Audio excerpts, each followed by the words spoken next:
Hey everyone, welcome to Firescale Audiobooks. If you enjoy the audiobooks, don't forget to subscribe to the channel. If you'd like to support us further, consider becoming a Patreon member. As a member, you'll gain the ability to request the next part of a novel audiobook I've uploaded, depending on your Patreon tier. Year 72, Month 12. The heroes arrive, accompanied by an army of adventurers of 300. It is normal for heroes to have a huge group of tag-alongs. These people seek the glory and glamour of being associated with the heroes, but will probably be the first to flee should shit get out of hand. The heroes themselves, 5 of them, are 3 boys and 2 girls, and they look no older than 20. Or maybe slightly over 20. The gods chose young teens for their demon-killing tasks this time, and in a way, that's better than choosing high schoolers. They ride into the makeshift camp, and one of them stops and stares in my direction. Though I cannot meet his eye, I could sense his probing gaze. I feel a familiar presence. One of the heroes mutter and rides his horse closer. You were here before, hero. An adventurer accompanies him and asks. No, the armored hero places his hand on my bark, and I feel my body shiver a little. Just someone familiar. Heroes sense. The hideout shakes a little, and everyone freaks out. It seems this hero has some kind of magical touch, and my body reacts to it defensively. The shaking causes Henry to sigh, and he decides to goes out to talk to the hero. Hey hero. The hero's eye widen and stares at Henry. Henry. The adventurer next to the hero raise his sword at Henry. Who goes there? It is fine. Lay down your arms. He is one of us. The hero stares at Henry. Henry. It's been a while. Yes, it has. Anyway, take your hands off the tree, and I might need your help. The hero takes his hand off. Well, nice to see you again. Henry pauses. And sighs. Nice to see me. I take that means you stopped blaming us for her death. The hero shakes his head. I'd like to think we have come to terms with it. Really? Henry takes a step back. We were all too eager. Too excited to be given this opportunity, this chance to make something of ourselves. The hero walks closer to Henry. Henry pauses. Really? Just like that? The hero puts his hand on his shoulder. Yes. And the hero punches him in the gut. Thud. Ugh. I knew it. Henry groans in pain, but he recovers and throws a punch back at him. The hero dodges. The adventurers stare. Hero, should we do something? The hero yells. No. This is between me and him. They punch each other a few times, then it escalates, and they start throwing high-speed punches into flashes, as both attack each other with their abilities. This caused the adventurers to stare at the high-speed exchange of blows. A few more heroes come over. Max. Stop this. 2 female heroines shout, and Max, the hero, jumps a few steps back, and that ends the barrage of punches. Henry. One of the heroines seems to cry a little. Hey. Henry stops and sits on one of my roots. The heroine runs over and gives Henry a hug. Been a while. We've been looking for you guys. The heroine smacks Henry on his shoulder. Running off like that. At this point the adventurers ask, who is he? Max laughs, yes, please ignore us. He is a friend. You guys go ahead, we'll need to talk privately with our friend here and so we'll be fine. Max started by elaborating. You guys should not have left like that. We're angry and we're still sad. It still is a lump in our hearts. But we are willing to let it go, for in hindsight, we had a part to play too. We failed as well. We all did. I think a part of the way we acted is because we were angry at ourselves. At this point, I'm confused at what their conversation is about. perhaps there is some historical bad blood. Hendry nods, his eyes a little teary. Heh. Water under the bridge now. Well, Max, like I was saying, I need your help. Do you still have anti-demonic powers?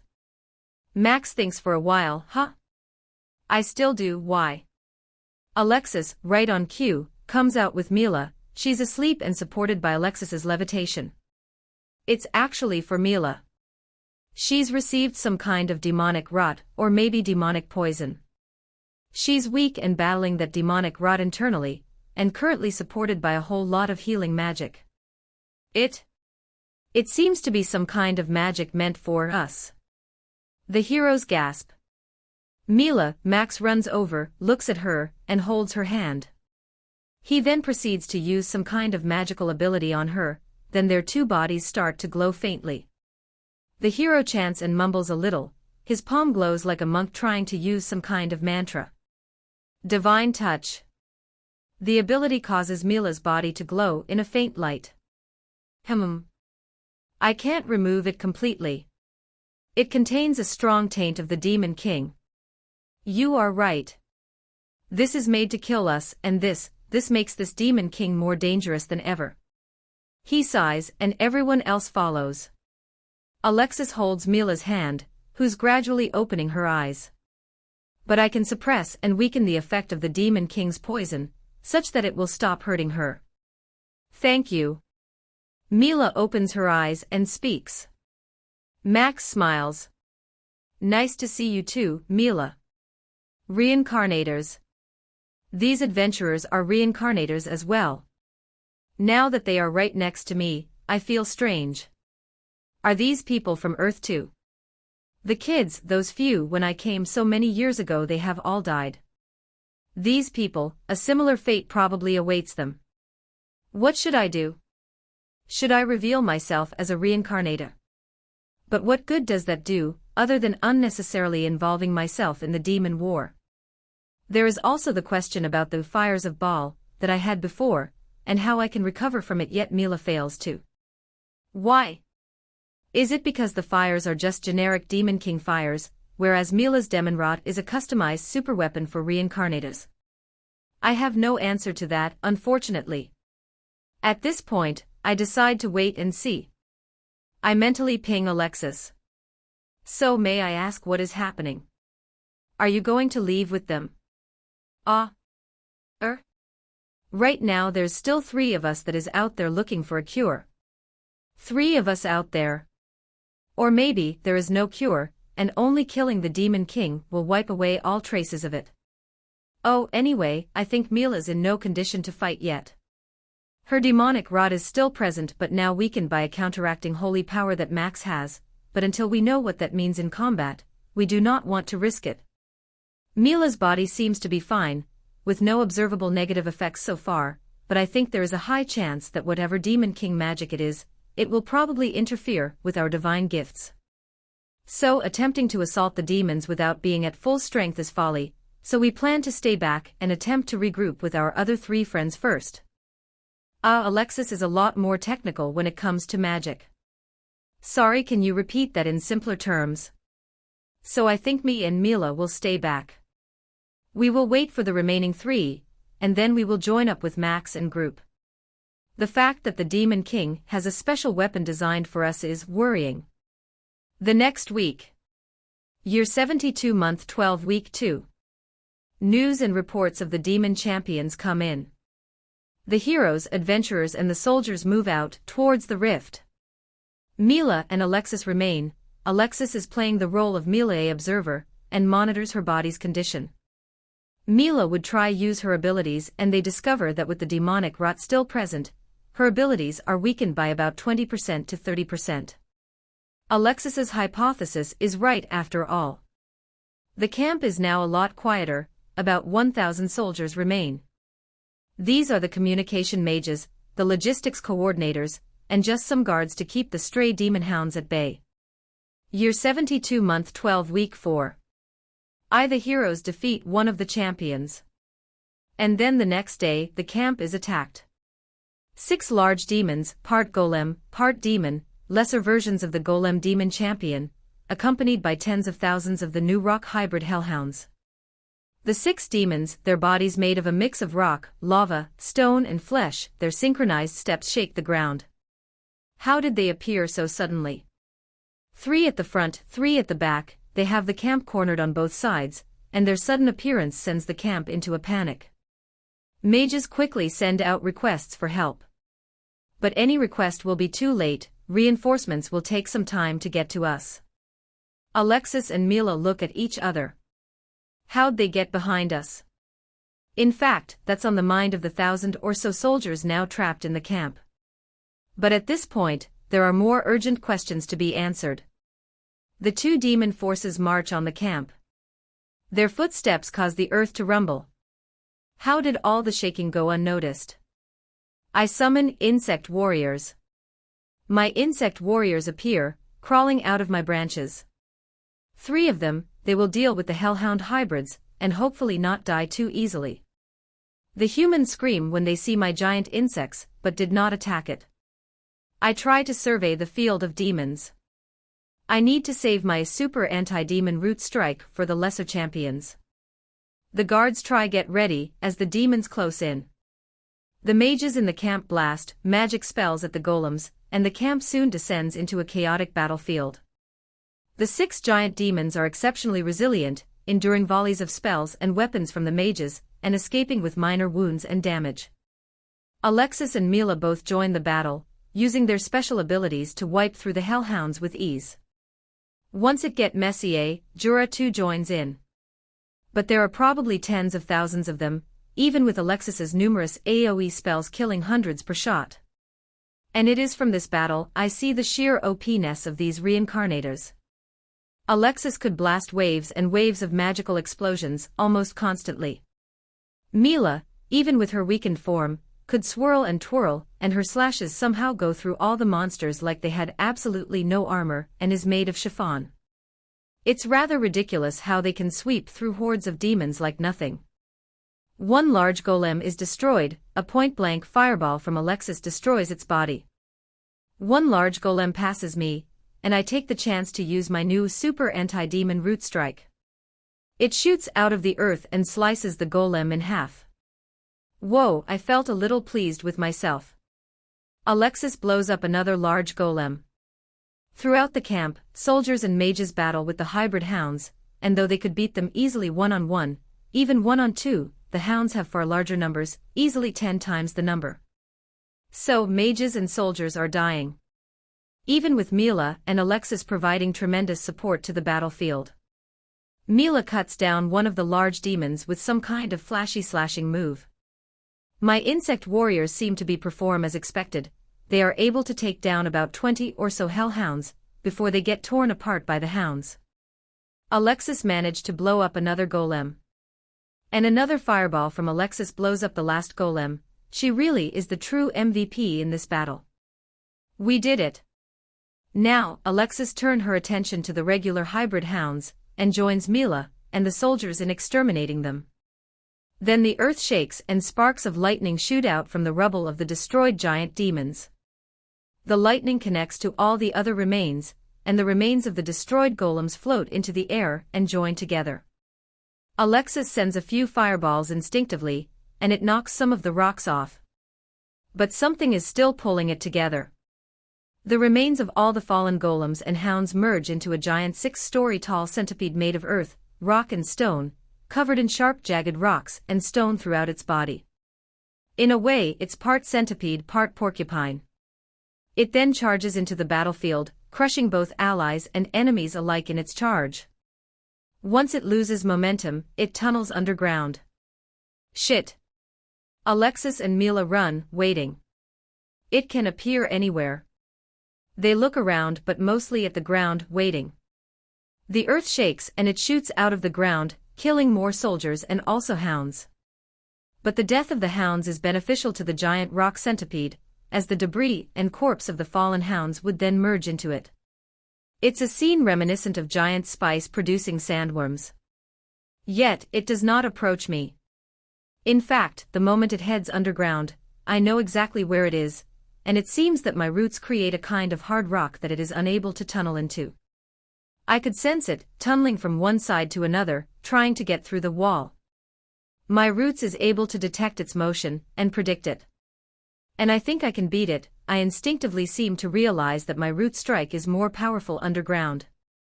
But it moves really quickly underground, shaking up the dirt above ground as well. Its speed is something I cannot deal with, but if I could just get it to slow down, I think I can take it. Gather around the tree. The monster is unable to tunnel close to it. Alexis yells, seemingly coming to similar conclusion as me. She activates a weird console-like magic, and calls all the surviving mages to her. The demonic centipede surges out of the ground again, and Alexis yells. Now! The mages all coordinate a magical blast on the demonic centipede, and a few large chunks gets blasted off. The demonic giant centipede tunnels again, and I try to follow its movement. It's really fast, but it slows down for a moment before it surges upwards. That's the best time for me to hit it. And it shoots out of the ground again, killing more soldiers and also hounds. I strike it with 2 root strikes and manage to knock a few chunks off.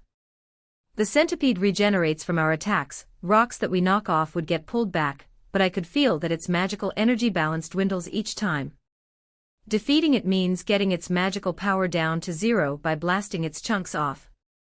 It attacks a few more times, as I try to figure out the timing. At this point, almost 70% of the humans are dead, and almost all the demon hounds are destroyed or absorbed by the demonic giant centipede. It's between us and the centipede now. The centipede splits itself in 2 along its length, and then both tunnel underground. Underground, the split centipede reconnects itself, become one very long and lean centipede. And this time, it pops up out of the ground, and uses its now longer body length like a whip, slamming into the soldiers, mages, and also into my trunk. It can't tunnel near me, but it can whip its body to attack the humans around me.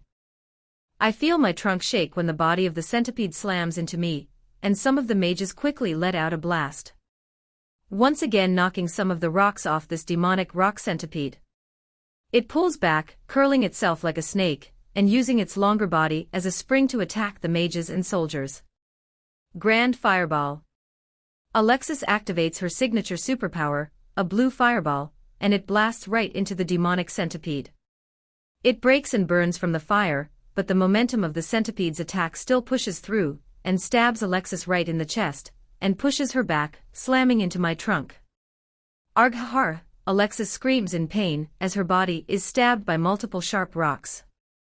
Those same rocks are burning from her grand fireball, and it spreads throughout the centipede's body. It flails but still pins Alexis to the trunk. Alexis somehow still manages to cast another grand fireball, creating a huge explosion right in front of it. It blasts almost all of the rocks at the head of the centipede away, but a skeleton of super hard rock remains, and it pierces Alexis's chests. It flails but does not want to let go of Alexis, so it pushes and pins her body into the ground. I use a constrict, holding onto the centipede so that my root strike can catch it, and then all my remaining super anti-demonic root strike. They pierce through the centipede, and this time, together with a third grand fireball, it successfully depletes its magical energy, and it crumbles, turning into ordinary rock. Alexis explodes into a huge fireball, and then suddenly, a vacuum-like effect appears, as all the fire swirls back and merge into a human shape, revealing Alexis whole and unharmed. Ugh! She groans, unharmed but very visibly drained. I always hate using body of fire. Mila smacks her on the back. That's why you're always the bait. Everyone aims for the mage. Reincarnators. You gained 8 levels. You are now level 100. You have evolved into an ancient soul tree. The next evolution rank up is at level 130, if conditions and materials are met. You can still gain levels without ranking up. Your following skills have been upgraded: Life Support Chamber. Healing Powers upgraded. Secret Hideout upgraded. Extra Rooms, Special Purpose Rooms and Hideouts unlocked. Customizable Branches option now has External Room. Soul absorption upgraded. Soul realm unlocked. Symbiotic extension unlocked. Essence collection upgraded. Essence mastery and generation obtained. Customizable branch options now include Essence Generator. Materials obtained. Essence of Giants X1, Essence of Starlight X1, Essence of Sword X4, Essence of Knights X1, Essence of Fire Magic X1. Level 100 and the rank up brings change, and a lot of benefits. One of the key changes is a UI change, as my interfaces become much more organized and menus expanded. There are more tooltips as well, and information about my skills improved. Size-wise, the rank up brought about greater size and range. Twice as large, almost 8 stories high, and my roots extend wider. And deeper roots, which leads to my discovery of how the demons appeared. Deep tunnels. The rock centipedes dug tunnels deep beneath the ground, and used them to move their forces without being detected. They covered the entrances, but these tunnels, their reach is well beyond my range, and perhaps even into the demon lands as well. Valuable information, perhaps I can trade something for it. The sudden increase in size overnight scares the humans, but they are too preoccupied with the dead to do anything. It seems to camouflage and illusion confuses them.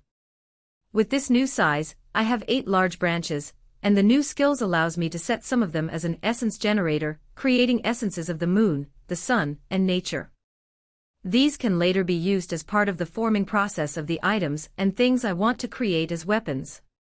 From the little I gather of the heroes and warriors, demons are generally weak against stellar materials, like metals of an asteroid. My healing room too changed, and now it has something like a pod, where a body can be fully submerged within. Rebuilding bodies someday in the future. Attached is also a lab-like area, a small underground room filled with roots, pods, and other things, like a spawning pool. I activate Soul Realm. I feel my consciousness shift, and I appear in a vast space filled with little floating lights. These little wisps, they float and swirl around, and they seem to whisper and chatter endlessly in a language I do not understand. What is this place? This is your soul realm, and this is one of the strongest powers of a spirit tree. A wisp floats before me. It is different from the other wisps in that it is green, while the others are white. Here are all the souls of those who have died in your vicinity. Here they lay dormant, resting, waiting. For their onward travel to the afterlife. Tree spirits, as the elves once advised you, are the beacons of souls, attracting those who died. You also function as a pit stop, refreshing the souls, and souls who are stronger are more likely to make the travel to the afterlife, where will they re-enter the cycle of life. Your very existence here prevents the presence of regular stray ghosts, but in turn, the ghosts exists all in and within you. I pause and I look at this green wisp explaining all this to me. And you are? I am Wisp, a creation made of the combined souls who did not make the cut for the journey to the afterlife, and my role is to support and guide the newly dead. I have existed within you, from the very moment you transformed into a spiritual tree. You have many questions, and I will answer them. He first guides us to a tree filled with little lights, like fireflies in a swamp. These are souls of the recently dead. The faint white ones are humans, and as you can see, it's currently mostly humans, but we can also see that there are little souls with different colors, and these are the mixed-race humans. Wisp floats over to one black tree branch, with tiny little lights there. These lights are smaller than the other souls. They look like little blinking sparks on a dark tree. These are the leftover souls, fragments and souls that have degraded, or some that just do not want to be reincarnated. At their current state, they have lost their identity and awareness, so they become just a shell. So they can be used to create things, custom familiars, infused into weapons, merged together, quite versatile, all in. And after that, Wisp led me to another black branch that's split in half. This is the Soul Forge, where you can make even more things with the remnants, but it's inactive at the moment, as you need to either connect to a magical ley line, or gain more levels such that you can power it yourself. It connects to the pod in your secret hideout. I pause and I ask, why is the Soul Realm a powerful ability? The wisp twirls. The soul is at the core of power in this world. It is souls that gain experience and levels, and the body expresses that extra experience and levels. But why do people train their bodies then? Because the body changes the soul. It is a feedback loop. A strong, healthy body nourishes the soul, and vice versa. Okay. You said this is a strong ability. Why? The wisp pauses and twirls around. And it twirls and spins a while more before it pauses. Because to change a soul is to amend destiny. Perspective of Alexis. The Demon King is out for their heads. She knew it. She felt it. Every battle with the demons, their eyes seemed to contain a deep, feral rage, all directed at them. Is it just how they always look? Even when they are not fighting, it feels like she could sense where the Demon King is. It's as if there is always a cold wind that blows from that direction, but there's no actual wind. After the constant ambushes and attacks, she now also suspects so can the demons. It's the only plausible reason why incredibly powerful demons appear where they are, and somehow, can always strike when they are apart. It's a coincidence, Alexis. Max waves off the idea. They have hunter demons and demon knights constantly tracking where we are. That's why they know where we are. Maybe. But is it? As a mage, there is a logic to everything. This system, even if it does not fit anything from where she came from, has its own rules and laws. And those rules means all power must have some kind of feature or law which it obeys, including that of the gods' blessings. The blessings of the gods. The blessings, they offer some degree of protection from demons, they enhance stats growth, boosts experience gain for easier leveling.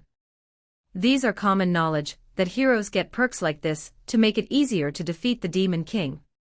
For them to gain the power necessary to destroy the demon.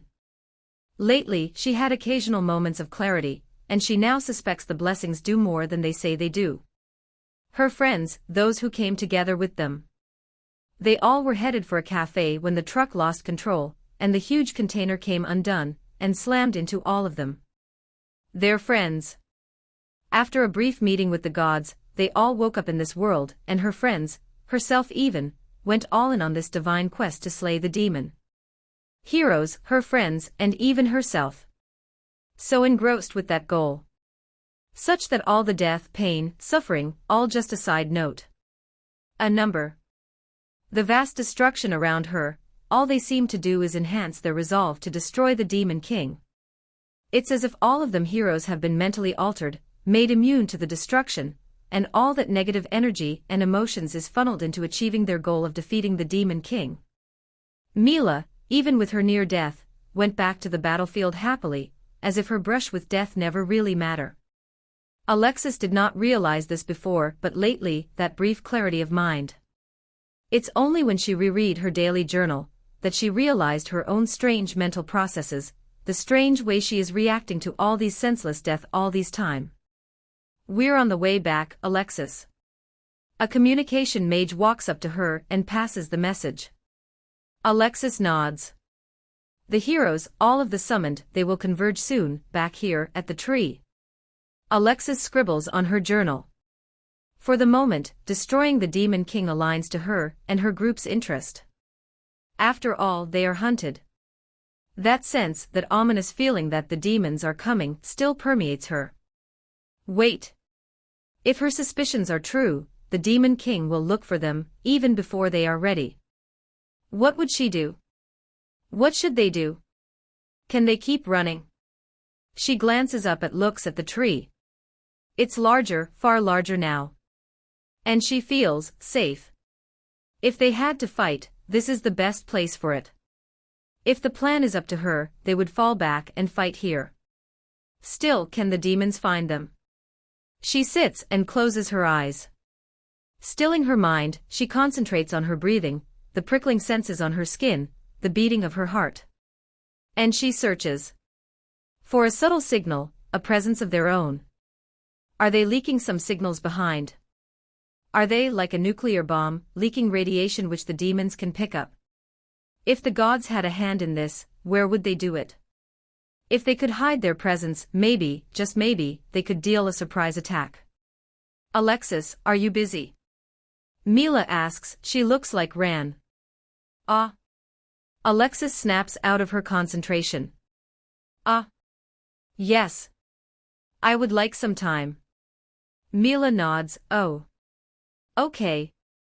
She sighs and walks away. Alexis closes her eyes and tries again. Demons. Anger. Destruction. Fire. Death. Fields of dead men. The voices of all the grieving humans, saying the Demon King must be slain. Alexis shakes her head. Not again. All of them, all the heroes get this every now and then. As if the world reminds them of their duty. She walks closer to the tree, and lifts a small wooden teapot. She pours herself a cup and sips on it. Tea. And the voices go away. Year 73, Month 1. Jura steps out of the green liquid pod in the lab. He's been submerged in it daily and undergoing experimentation. How do you feel? Fine, TreeTree. Did you do anything? My status is unchanged. No. In truth, all I do is look at his body in great detail. The first time he steps in and submerge himself, the pod floods me with data and details. And it's fascinating. It's like looking at the body of the person with an electron microscope and some kind of radio wave imaging machine. It's incredible to see every strand of fiber, the organs, the bones. In a way, this is also the first time I have an actual idea how Jura looks like, outside of my somewhat pixelated spirit vision.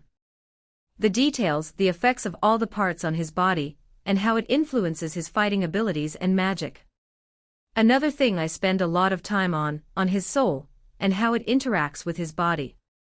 It is like the source of a river, higher levels result in a bigger source, and the water from the source flows into each body part, which then gives each body part toughness, and awakens magical properties. And in his body, as if there is a polluted drainage pipe, releasing dirty water into that river, and so each body part is not getting clean water. I reach out to it and then I knew. It can be fixed. But I will need the right materials. Later that evening I ask Mila for her help. If I could see Jura's body in such great detail, I wonder what I would find from the heroes. This request, however, seems to make Alexis a little suspicious, so she insists to be around as well. Ah, there's no helping it, so Jura guides both of them to the new laboratory underground. This looks like both of them had a stunned look, as if they did not expect to see something like this, not in this world. A lab. I recall only the elves been to this new room, different from the medical ward-like area that Mila once rested in. Jura nods and points to an open pod.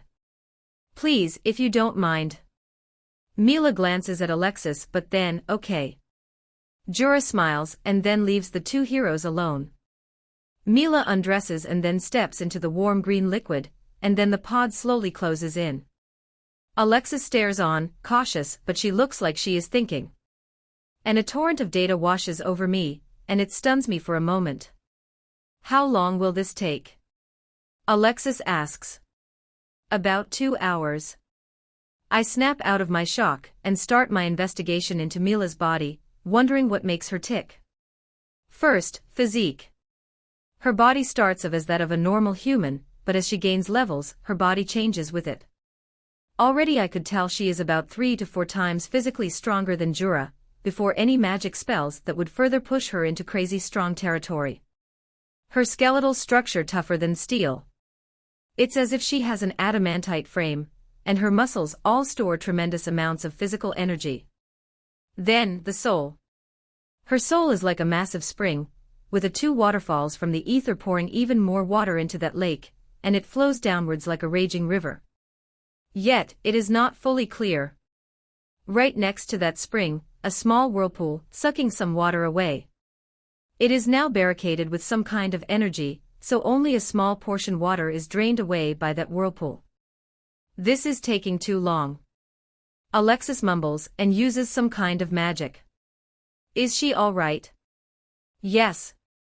She's fine. A bit more. I could analyze and revisit the data later.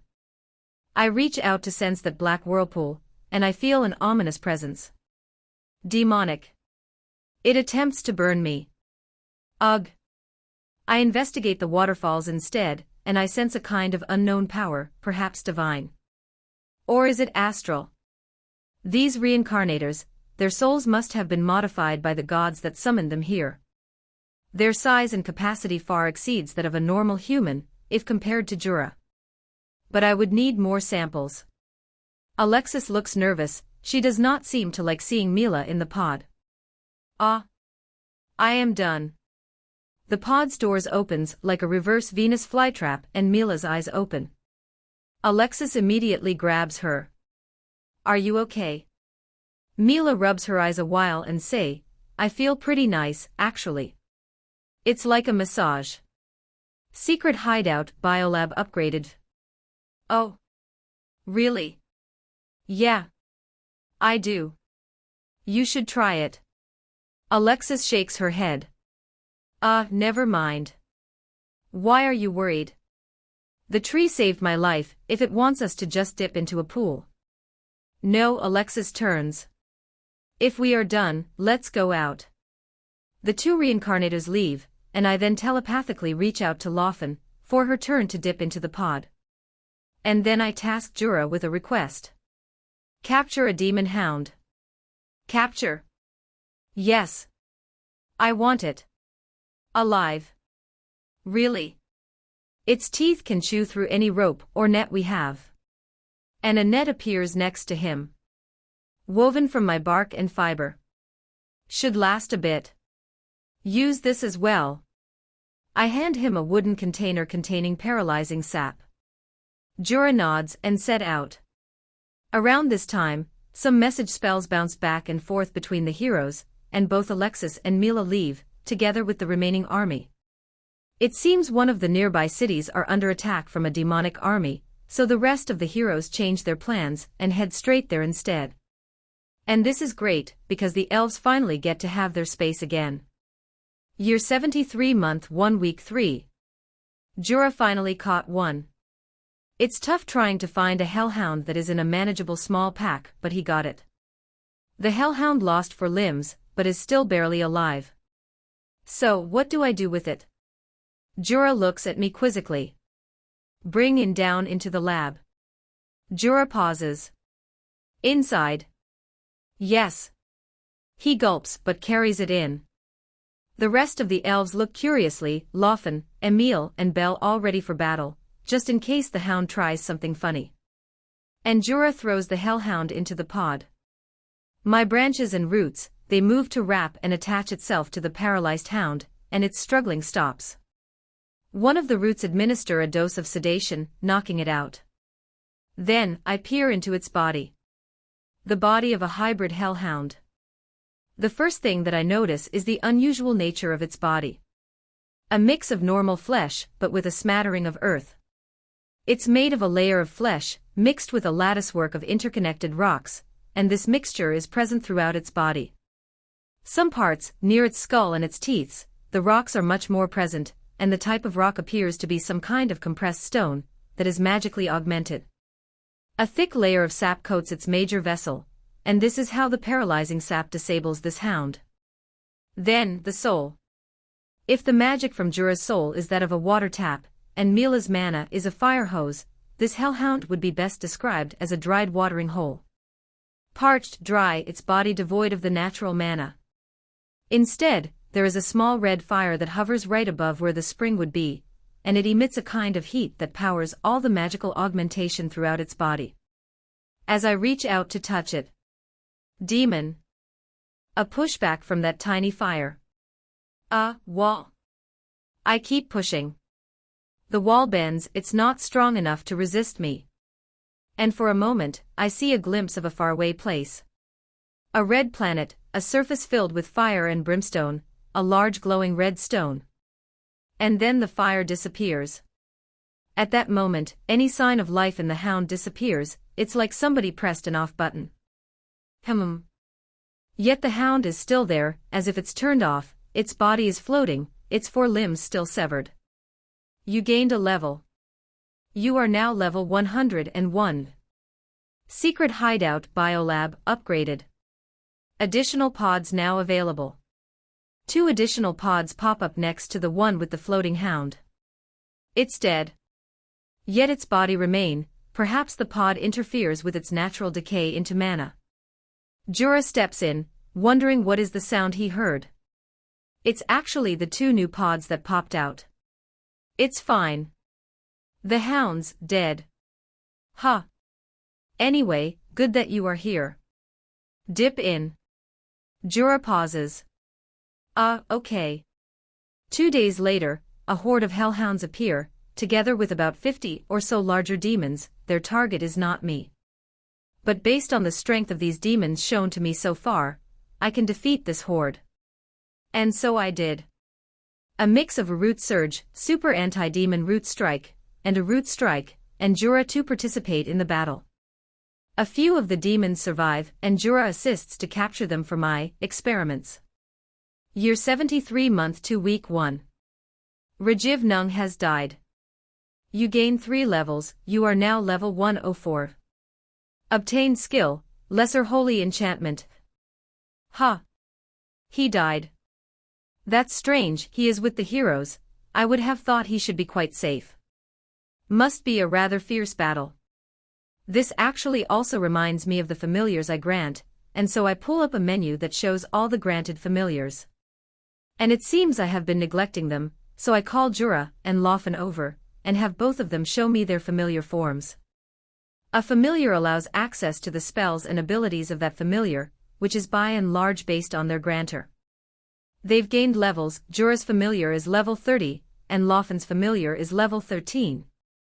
They manifest in many ways, usually depending on the user. When they did, a prompt appears before me. Jura's tree familiar has reached the limit of level 30. Do you wish to elevate the familiar to the next phase? Huh. How long did it stay at level 30? Oh. For quite some time already. My familiar reached level 30 during the last attack by the demon centipede. Why did you not tell me? I thought you knew. Jura rubs his head. Damn it. Communication breakdown. I need to get these elves to tell me more about themselves. I mentally say yes to the prompt. And Jura pauses, his eyes wide open. I did not even know a familiar can rank up. Wow, I get to choose its next form. Huh. I know too little about familiars. One of my branches has been converted using customizable branches into a room, but it serves its function as a jail cell for all the captured hellhounds. On top of the dead hybrid in one pod, I subject the remaining hellhounds onto more investigation, and if I do not attempt to sense the fire, it'll stay alive. Year 73 month to week 2. Shake. The ground buckles and bits of rock fly. My roots they attempt to hold on, but the shockwave that causes this is way too strong, so throughout the plains, the ground buckles. Shake. Jura rushes out in the direction of the shake. I ordered him to look out for what causes it and retreat immediately. A part of me feels afraid. Shake, shake. The earth keeps shaking, and as the day goes on, explosions get louder. Something is coming. Or a battle is coming. The shockwaves propagating through the earth gets even stronger, and my rootnet is flooded with pain. The rumbling continues even at night, and Jura runs to us in the darkness of night. No good. 3 demon champions appeared. The heroes are engaging them in battle, but they seem to be retreating this way. 3? That is far too many. Fighting one almost killed me, and knocked me out for weeks. But can't the heroes beat them? Did you see the heroes? Yes, yes. They are retreating here. Why? I don't know. Maybe they are trying to lure them away from the cities. The explosions and rumblings continue. They seem to be fighting even when retreating, so whatever they are fighting can keep up with them. How far? A day. Shit. What should we do? If 3 demon champions are here, can you hold them back, TreeTree? No. If they are anywhere like the giant golem earlier, I may not last very long. I can take a few hits, but it will be a matter of time before it kills me. But you are stronger than last time. Jura pauses. Maybe you can take one. And maybe that's why they are coming this way. They need your help to even up the odds. Don't they have an army of adventurers? Jura shakes his head. I think they are either dead or they have fled. I don't think any sane adventurer would want to battle 3 demon champions together. It's foolish and only the bravest of adventurers would attempt it. And the world expects the heroes to. Heroes have special powers. They are different. This does not make sense. I thought they killed some of the demon champions already. How is there 3 appearing out of nowhere? Jura pauses. I don't know. I am guessing the heroes don't either. The earth shakes. More rumblings. I could feel it. They are going to be here in a while. Maybe less. What's our plan? Jura paces the room. If I remember correctly, a few of them can take 1 demon champion with no problems. So, there must be more to it. How many heroes did you see? I couldn't get a good look at them. It's too chaotic. 3 demon champions, if they are of a similar strength as the golem, it's going to be a real challenge. They are going to be here maybe in about 2 hours, so the heroes must have something in mind. Are they wounded? How do I defeat these demons?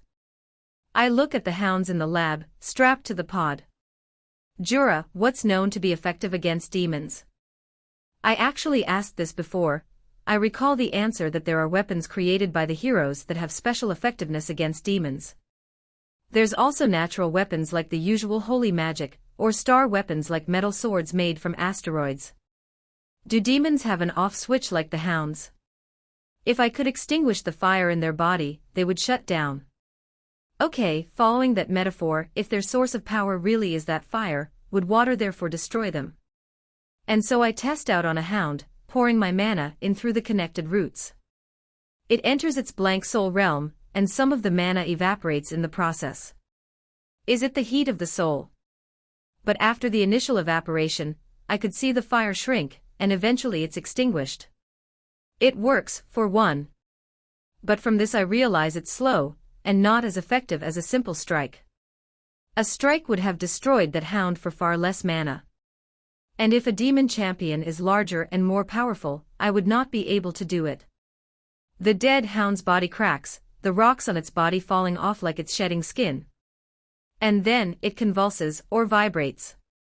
It twists against the vines and it starts to suck in mana. My mana. It twitches. And it stops. And I see its body regenerate, the wounds heal, and its limbs and fangs regrow. The rocks that once decorated its fur is replaced with a strange, wood-like texture. A shiver runs through me. Jura. Lab. Now. Jura immediately jumps and runs for the lab, armed. He sees one of the hound. Which one? And the hound opens its eyes. And, it's green. Hellhound forcefully adapted into your subordinate minion with your natural mana, and has transformed into Woodhound. Wait. Jura eyes the hound, his arms grip his weapon. A hound should be an easy battle, but never could be sure. The pod opens, and the healed hound crawls out. It looks at Jura. I mentally command it to sit. And it does. It feeds on my mana to survive, and I could sense that mana link between me and this Woodhound. It's a similar link to my summoned insects. Fascinating. Skill obtained, natural mana overwhelming. But no time to waste. I still don't have an answer for the 3 demon champions coming my way. The earth still rumbles and shake, and the explosions can now be seen in the sky. Think. I have familiars, essences, souls, soul realm, a few root attack variants, saps, leaves that can function as tea, wood magic and forming abilities, healing powers, spirit vision, a secret hideout via lab and healing chamber, insect warriors, rootnet, barkskins, defense, wood shields, some other lesser defense items, and a whole list of passive stats buff. Can souls and essences be made into a weapon? Soul forge required to form high-efficiency weapons. Ugh. Not that. How about essences? Can I convert them into a weapon? Currently, the essence of fire, essence of death and essence of starlight can be converted into a single-use weapon. Fine. Combine them. Vessel required. I would want to use it together with my super anti-demon root strike, so I quickly form a sharp pointy piece that will serve as the piercing edge of my root. With the piece of wood, the essences are then added to it, forming a sharp, three-pointed wood. The earth rumbles, and streaks of light can be seen in a distance. They are here. Streaks of light in the distance now become explosions, and the heroes zoom toward me from the distance. Using some kind of speed burst, they retreat and dodge the explosions. 3 demon champions appear, a large golem, a huge horned stone centipede, and some kind of stone turtle with spikes. They stand in the distance, surrounded by a horde of lesser demons, minor golems, and a few other lesser centipedes. Year 73 month 2 week 4. Heroes and champions. 11 heroes. They run, leaving destruction in their wake. Explosions deflected by barriers. Fires blocked by magical shields. The heroes, they try. Magical thunderbolt here, lightning blast there, and the lesser demons fall like flies. Yet, there are easily tens of thousands of them, and only 11 heroes to stand against it. The fan lady twirls and she mutters a kind of chant. The demons attempt to disrupt her, but the other heroes cover her. Swoosh! A blast from the sky and hundreds of the demons, crushed instantly. And a blue giant fireball streaks through the demon swarm, roasts all in its path, then explodes, killing a few hundred more. The giant tortoise demon stomps its feet, and the earth shakes tremendously, and a few dozen massive boulders fly at high speeds towards the heroes. A wall of light emerges, disintegrating the boulders and also the lesser demons in its path. An ability that both Hendry and Max use together, a holy wall of some kind. The tortoise stomps its feet, and a few dozen more boulder fly towards the wall. Ugh! Hendry and Max both winces, it's using up quite a lot of mana. Alexis. The heroes retreat closer, and Mila runs up to me. Tree spirit, please aid us in battle. What if I refuse? Then the demons will kill you too. So, do you have a plan? Yes. The heroes retreat into a formation behind me, and start some kind of chant. The horde of demons charge in, the thousands flood the fields. My insects and Jura together with my roots, form a protective layer, drive the demons away from the heroes. The 3 demon champions seem particularly disturbed by the chanting, and so they join the battle. The centipede, the fastest of the 3, is unable to tunnel too near, due to my dense subterranean root network, and so it chooses to attack us directly, trying to ram the heroes. My wooden shields appear to block the centipede's strikes, and they shatter on impact. But it is sufficient to deflect it away, as I land a few holy enchanted root strikes on its side, and it knocks it back a little. I have its attention, and it tries to ram me instead. Wham! That hurt, a few barks crack, I had all my defenses up but not fatal. Another root strike, this time to its body, and a big chunk of stone chips off. It rams me again. Wham! It shatters the 3 layers of wooden shields I create in its way. Whatever the heroes are planning, it better work. The giant centipede rams me again, while smaller centipedes try to attack the heroes. A white dome appears over the heroes. They protected themselves with a magical barrier, great. The smaller centipedes ram into it but nothing happens. Its ideal subterranean attack nullified by the root network, it can resort to ramming and swiping the dome with its stone thorns. The larger champion centipede is still focused on me. It's bigger than the centipede before but so am I. My larger form flows into additional power for most of my abilities, so Jura and the heroes are right that I can hold my own against these creatures, for a while. The golem champion is now in range, and it tries to punch the white dome. Constrict. My roots shoot out of the ground and grab hold onto the golem champion, and the tangles hold his punch back. I activate Constrict on the giant demon centipede too, and it retaliates to it by twirling its body around my trunk. It coils around me, my branches, roots and vines also wrap themselves around the giant centipede, so we are both stuck. Or more like, the centipede is stuck. It feels like a snake is wrestling with a stick. Some of my roots pierce through its stone structure. After all, it is made of earth, and my roots are good at going through such surfaces. Elemental advantage, I suppose. Still, the golem and centipede are still mostly unharmed, even though are trapped in a thicket of roots and branches, and the giant centipede all coiled around my trunk. The centipede took a few blows, and it's struggling and trying to crush me with its stone body and gore through the trunk with the horns. But the trunk and bark holds, with all the defense buffs that I have passively and the effects of the demon damage reduction. The tortoise is the only free one, and it then bites through the vines that tangles the golem. Chomp. Chomp. Sharp bites cut through the vines and roots, and one of the golem's arms is free. And it punches. The punch slams into the dome, hard. Wham! The white dome cracks. Crap. That's bad. I need to protect them for a bit more. A few root strikes pop up, hitting the underbelly of the tortoise, and knocks it back a little. However, it did not topple. The golem raises its fists and readies its next full-power punch. Ugh, I use a super anti-demon root strike together with the essence edge, and it slams right into the golem's chests. It explodes in a flash of starlight, and a huge hole appears in the golem's chest. It still lives. It punches again, and I create multiple massive wood shields to block its strike. Its punch crushes the shields easily, and still manages to hit the dome. But the shield did its job, the dome's only lightly cracked. The giant tortoise rams me instead, and tries to bite me with its beak. Scratch. I could feel a gash near my trunk, but it quickly heals. The centipede tries to crush me even more, but my roots are also sucking out energy from its body. The golem's other arms are free, and it throws a few more punches at the dome. Once again I create wood shields and try to reduce the impact. But only the first punch is weakened. The other few punches land squarely on the dome, and it cracks even more. The dome glows.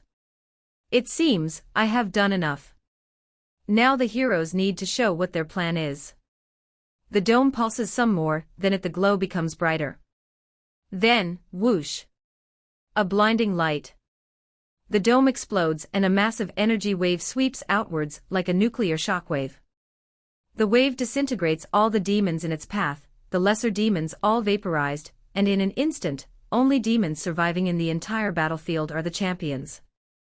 That's just too overpowered. The 3 champions though did not escape unscathed. The giant tortoise's shell is half destroyed, revealing its charred body, the golem's arms, and half its head that faces the dome is destroyed, and the giant centipede's body is half gone too. Yet somehow, the rest of us are safe. It seems like a special ability tuned to demons. The heroes, they emerge from the dome, wielding shining weapons, and covered with an armor of light. They dash towards the demon champions, and in just a few flashes of light, all the demon champions are killed. At that moment, the only thing that went through my mind is, what the hell was that? Did I just tank 3 demon champions so the heroes can activate some kind of Oogie Power of Friendship OP ability? Indeed, the heroes in their light armor form make such quick work of the champions that I found it hard to believe they are even demon champions in the first place. The heroes, having destroyed all the demons, regroup. Thanks for covering us. We gained quite a few levels from that. Seriously. Now that they are not jumping or flying from place to place, we get a better look at them, and the hero's new outfit actually reminds me of Power Rangers. Or maybe Kamen Rider. Mila. Did you guys unlock some special ability recently? Yes, we did. We got this special heavenly form and a few special skills. That big boom thing is our starlight nova. Whoa! How do I get that kind of power? Mila, may I ask you dip into the pod again? Yeah, sure. Mila says happily. At this point, Alexis and Hendry grabs Mila. No. It's our power, we cannot reveal it. Don't do this. Mila shakes her head. Both of you are being unreasonable. TreeTree just helped cover our butts because this skill activation has a ridiculously long chant time, and now you want to deny it. Hendry and Alexis pauses, let's decide, collectively. As a group. Eventually, the heroes came to a compromise. Mila's argument sort of won. Here goes. Mila dips in. The rest of the heroes look on, some with a rather concerned expression.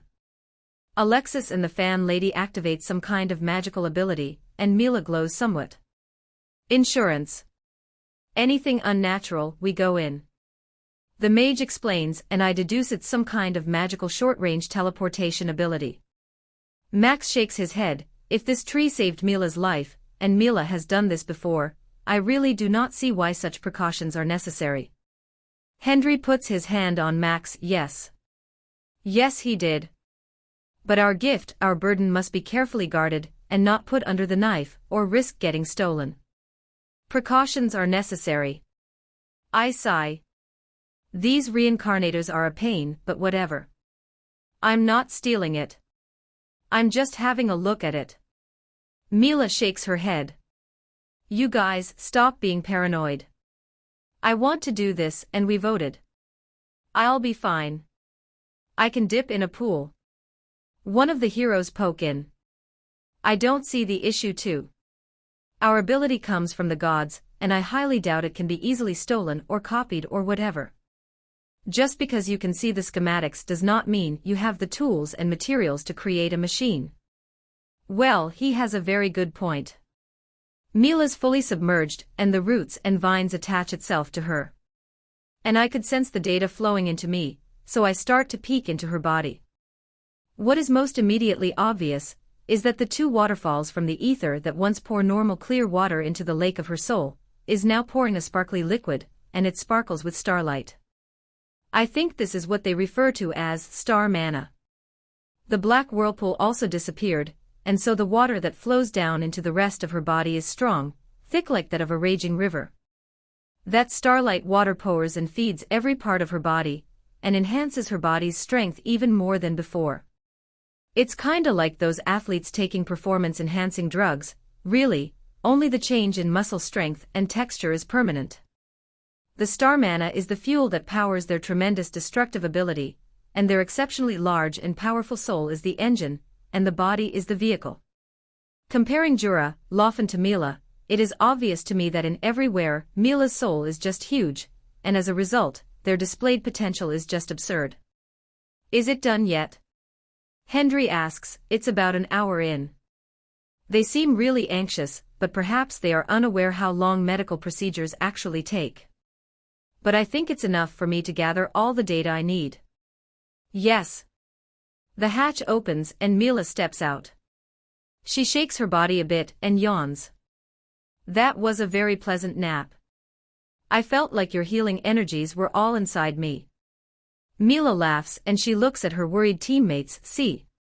I am fine. Alexis and Max both cast some kind of spell and then nod. Yeah, she's fine. Max then looks up to the tree, apologies for our reservations.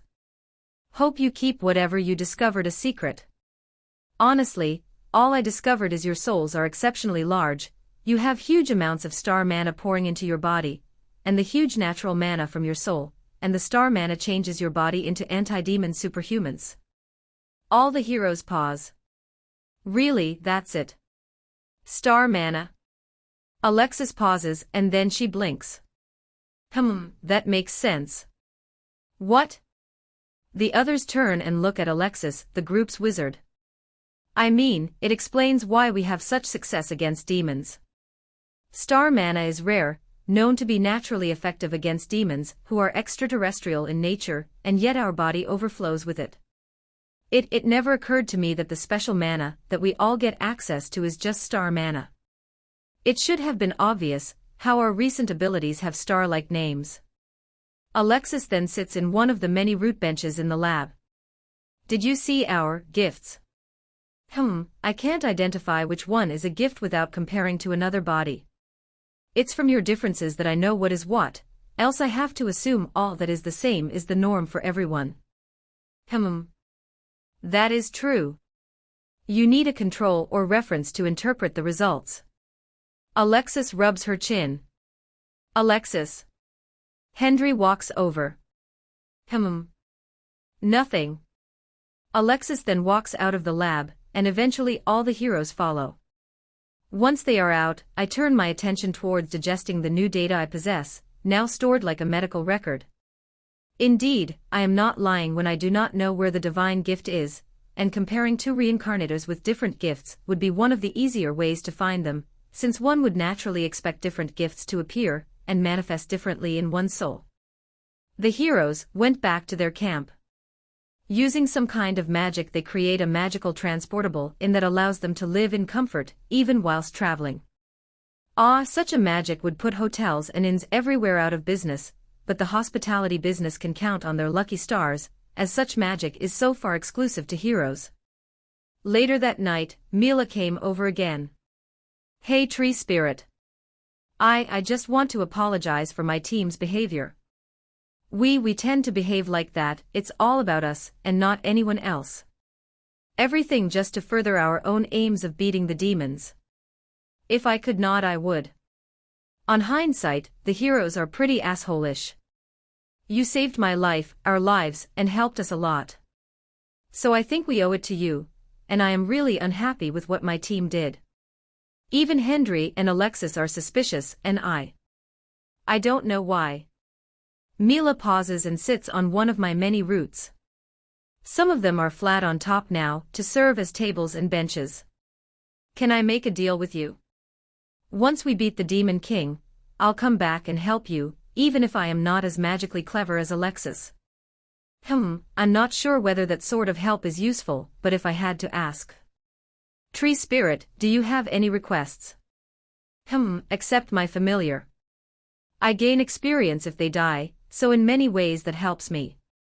In fact, ask everyone to take a familiar, that'll be enough. These heroes are going to fight more demons in the days after this, might as well profit out of it. Mila nods, oh that is fine. Give me one first, and I can ask the rest. I activate the familiar contract and Mila accepts. She grins. Ooh, it's like a summon. The next morning, Mila shows off her new familiar abilities to the heroes, and about half of them do end up accepting a familiar from me. The other half have their reservations, though. Oh well, better than nothing. 6 heroes with familiars and 5 without. They left that afternoon. Perhaps it is better that way. Experience from the Demon Champion battle. You are now level 110. Plus 6 levels. Secret Hideout, Biolab upgraded. Wood Shield upgraded. Steelwood Barrier obtained. Constrict significantly upgraded. Absorption significantly upgraded. Obtain Tree ability, Subsidiary Tree. Customizable branches options expanded. The hero's POV. Alexis. After the defeat of the 3 demon champions, we were feeling quite good about ourselves. We gained on average 10 levels each, and all of us now at least level 100. We felt we are ready for the Demon King. Heavenly form. We got that power when all of us hit level 90, and now after the Demon Champion, it leveled up, and we gain variants of that power. Max, for example, has a heavenly barrier armor, and does not require that stupidly long chant time anymore. And even that chant time is somewhat irrelevant, now that Freya's, our resident lady with a fan, gains a power called Accelerated Chanting, Heavenly Form, which allows all of us to enter into the form within a minute. The gods plan on winning. And we are accordingly equipped with powerful abilities and skills. Yet, why did so many heroes die in the past? Mila sits next to me. Still thinking about it? We left the tree spirit a day ago, and Mila seems fine despite our initial disagreements on what we should do with the tree's request. After all, we do have a common enemy, the big bad that is the Demon King. Yeah. Still bothers me. It bothers Max too. We're closer to the rift now, and it almost feels as if we can sense it.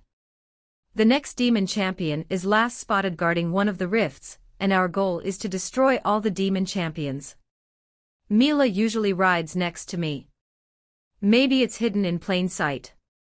Something obvious. Possible. Some demons attack, we dispose them off easily. We are a group of 11 level 100 plus heroes after all. The journey towards the rift brings us to more demons, and in a way it's good. The more demons they throw at us, the higher level we get. 2 days later we arrive at the rift. It's like a glitch in the system, like a damaged LCD monitor. What's a beautiful view is jarringly broken by a large black gash floating midair, and demons are pouring out of that gap like water. Thankfully, just lesser hounds. The demon champion here is a giant cyclops with multiple arms, and it plays a function more than just a guard. It's also a guide for the new demons. It would point, and the hounds would go off in a direction. We attack, and with our newfound powers we crush the demon champion easily.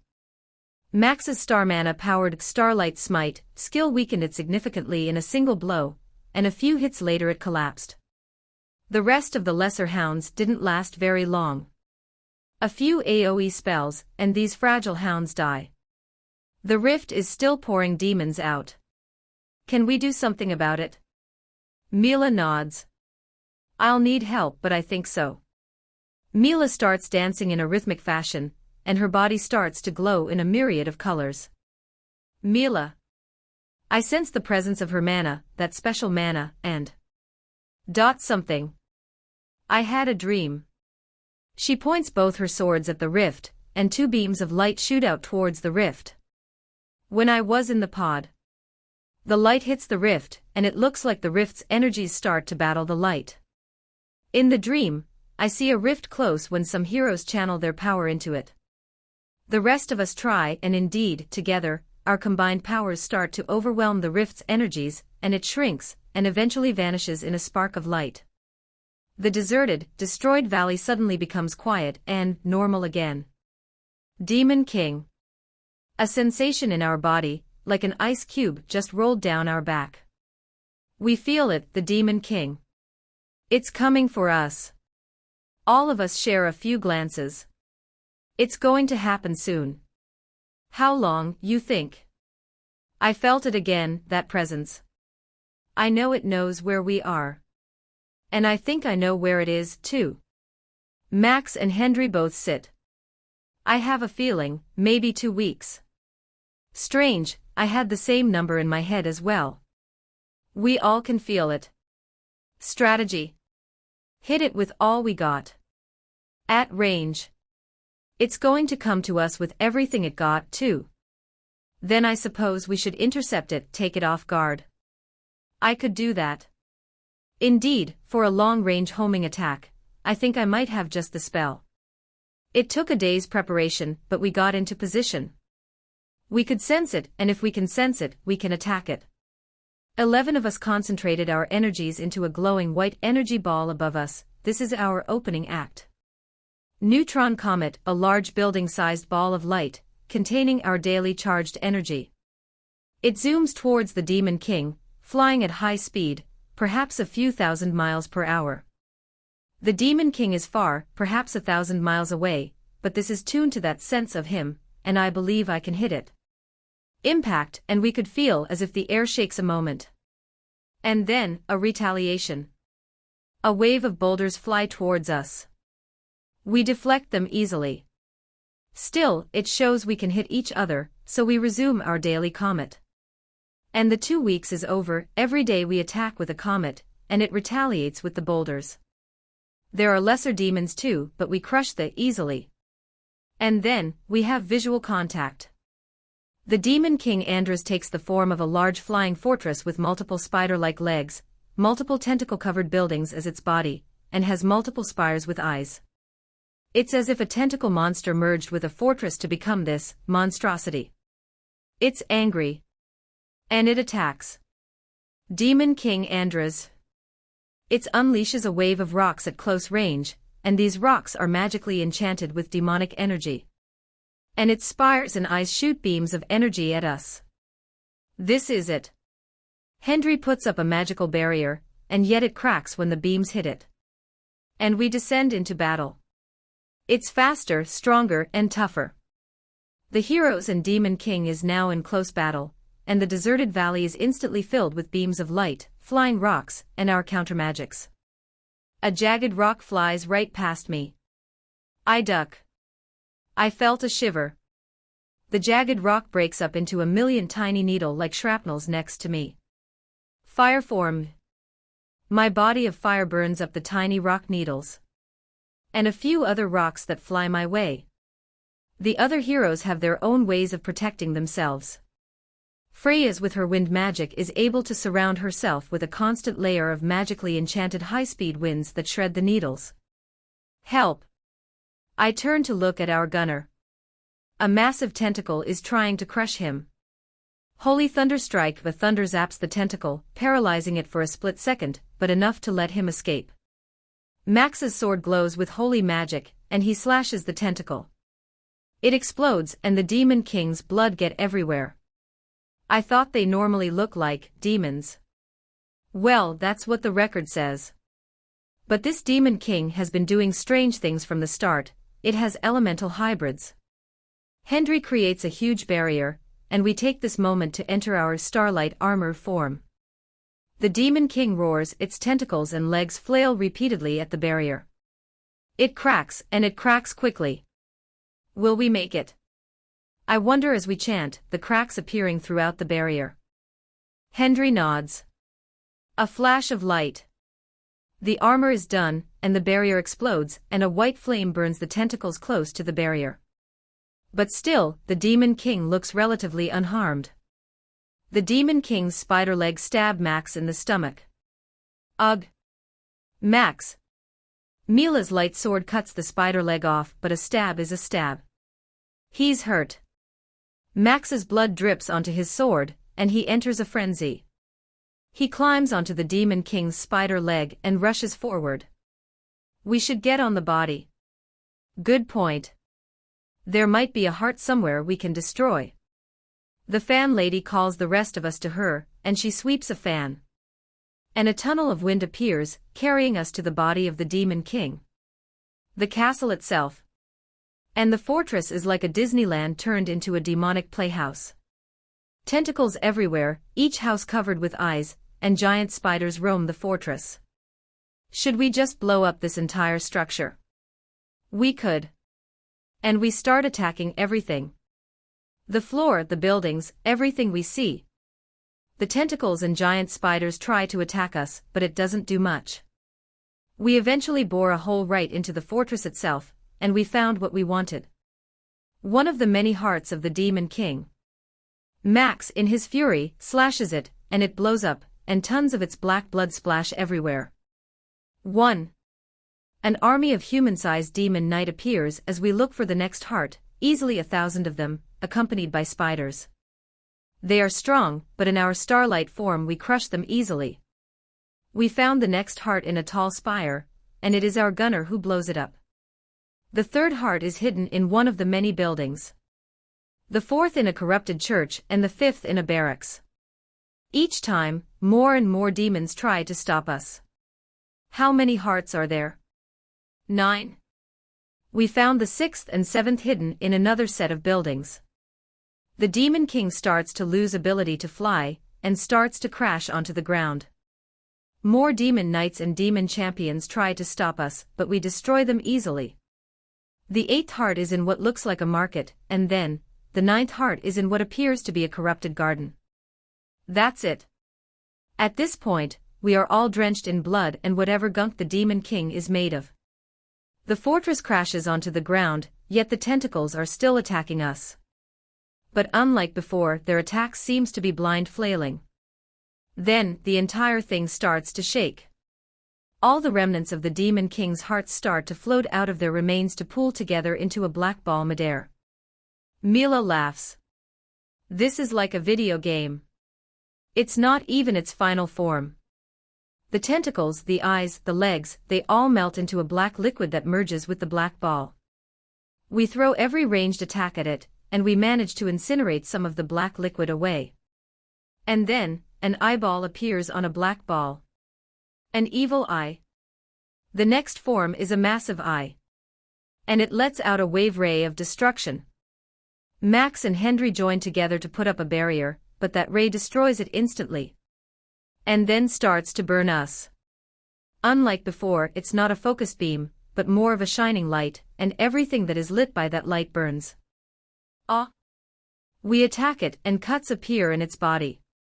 Yet it seems to be a partial liquid form that seems to nullify our attacks. Mila uses a special ability and manages to jump onto it. And she stabs it repeatedly with her two swords. The eye closes and tries to turn and twirl repeatedly, but the Mila's magical swords are deeply embedded into its body, and sticks even with its liquid forms. Still, it tries to shake her off. Mila flings around like a ragdoll. She's fine though, and she shouts. There's something hard deep inside. I think we need to get it. That is the cue we needed, and our gunner takes out a special harpoon-like weapon. It shoots a chained harpoon and stabs into the eye. I wince a little at the imagery. And he channels a kind of energy through the chain into the eye, and it blows up. Mila thankfully manages to jump away in time. A round red crystal. And it pulses. And pulses. And it starts to glow. Oh fuck, it's going to explode. All of us huddle together and activate all the defensive and barrier spells we have at our disposal. It then blows up with the strength of a huge hydrogen bomb. Demon King Andras has been slain. Year 73, Month 2. A few days after the heroes leave. Their subsidiary tree unlocks 30 additional trees, and with that, using my natural tree spirit powers to stimulate plant growth, a small forest now grows out around me, and though all these new smaller trees look separate, but they are actually part of me. They are linked underground via rootnet, and they serve a few functions. Each separate tree is actually one customizable branch, and they collect a few things, such as solar energy essences. The immediate impact is, of course, happier elves. Well, Jura's happy for a few reasons. After his involvement in the battle with the 3 demon champions, though it's mainly dealing with the lesser demons, he gained a level and successfully removed his curse. It seems growth can naturally overcome such curses. But the elves are happy because the additional trees remind the elves of this place, before the humans, and before demonic stampedes that razed this place to the ground. Frika is once surrounded by forests, and the forests was once home to many natural creatures that the elves hunted, and many herbs that the elves used extensively in their cooking. I have been trying to regrow the surrounding area multiple times, but each time a demon attacks, these regular trees do not stand a chance.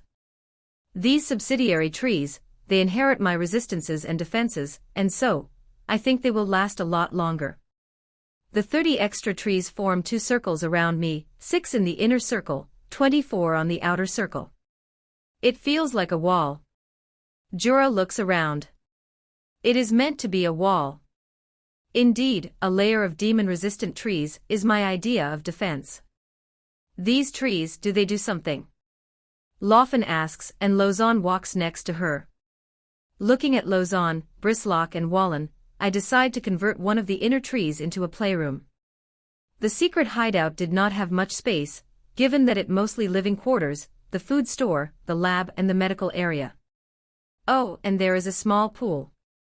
These elven kids have seen too much, and maybe a proper play area will bring a greater sense of normalcy into their lives.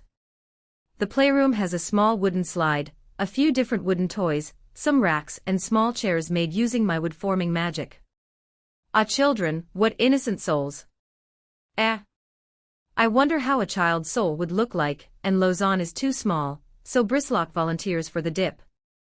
And a child's soul is the same as Jura's, with one notable exception. The earth or the body is soft. And the spring which pours out seems inconsistent. Bristlock's soul at times surges, and then it shrinks. When do children start practicing magic? Oh. It differs by culture. Lofan and Jura sits around and explain. Some cultures believe it is best to let the body mature before attempting to draw out mana, and so the exposure to magic is late, like their mid-teens.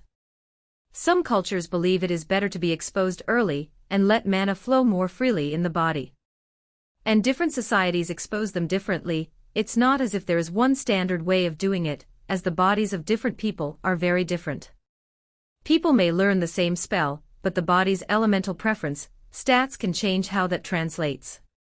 In fact, the only so far somewhat uniformly agreed skill that appears the same way is the most basic of spells, Spark.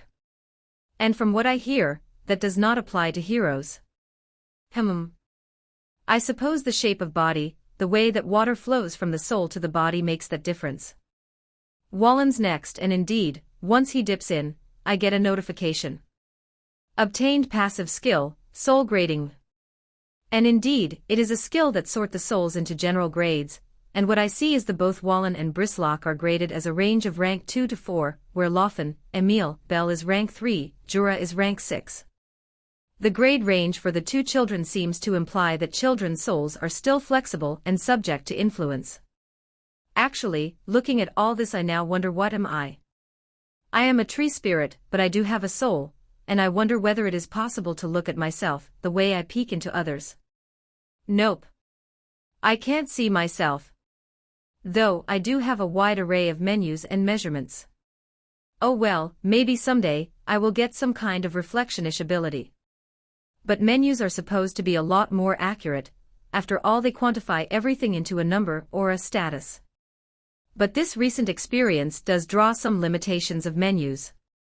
Numbers are rigid, and yet the vision of one soul, and that notion of a flowing water, it explains how everything is linked, and how the body feeds back into the kind of energy produced.